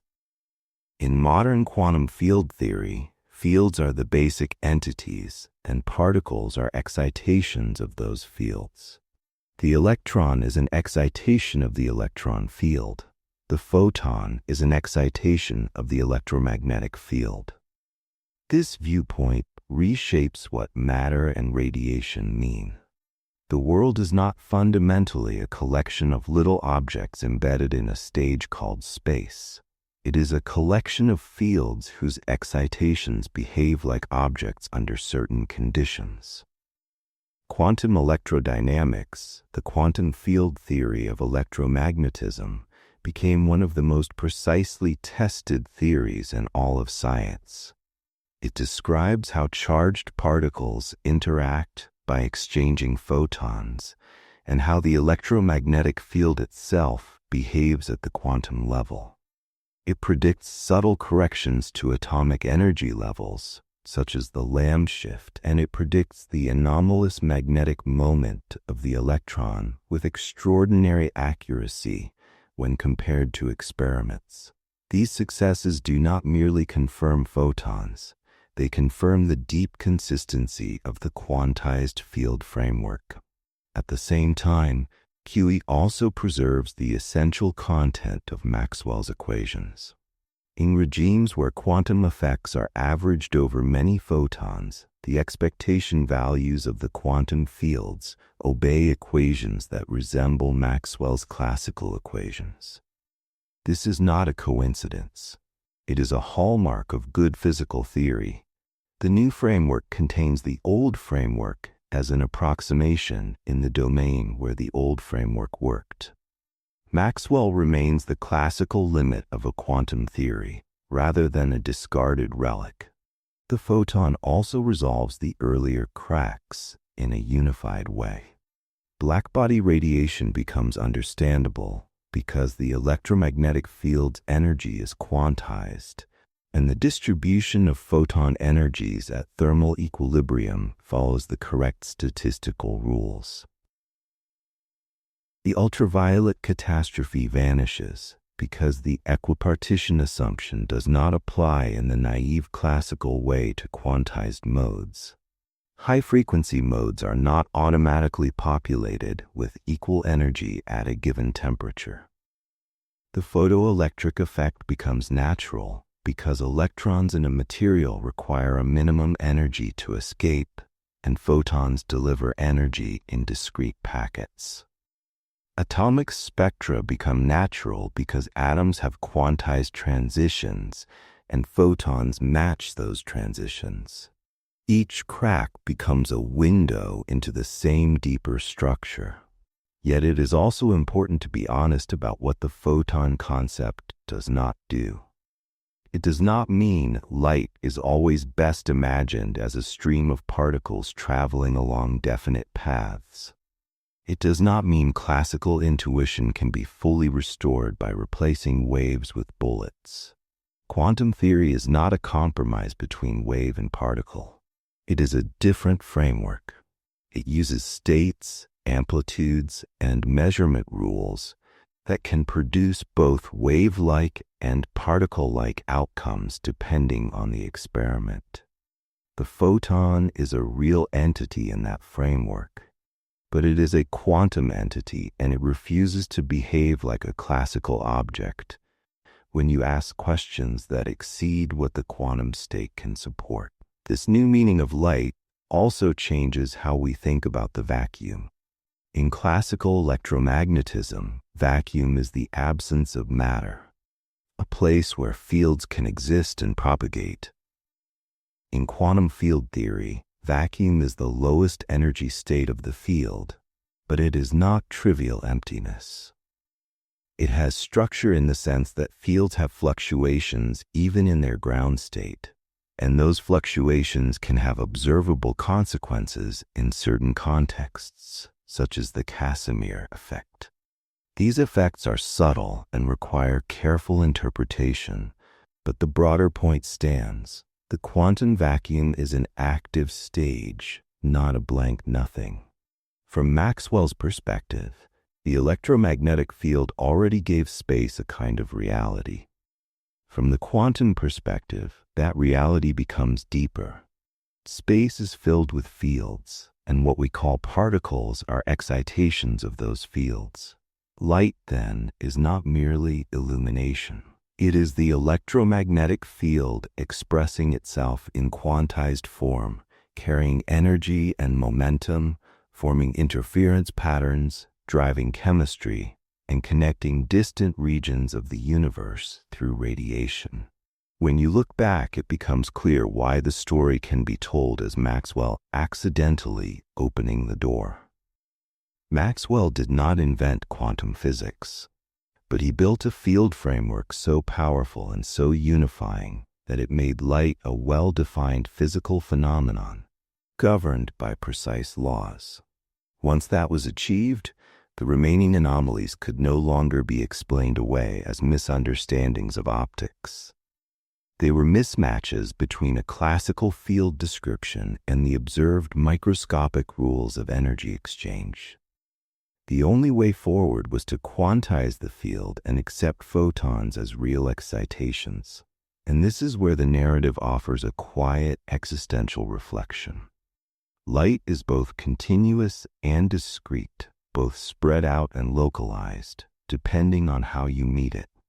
It is a reminder that reality is not obligated to match the images we carry in our minds. Yet the universe remains lawful, coherent, and profoundly consistent, even when our intuition fails. In that consistency, there is something gentle.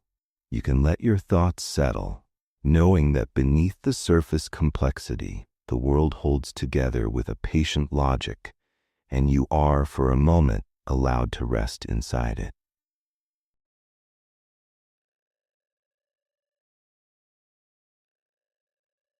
If you're still awake, my friend, I've got another calm science journey waiting for you. Tap the next video and let it carry you a little farther. And if you're already fading out, that's perfect too. Thank you for being here. Sweet dreams among the stars.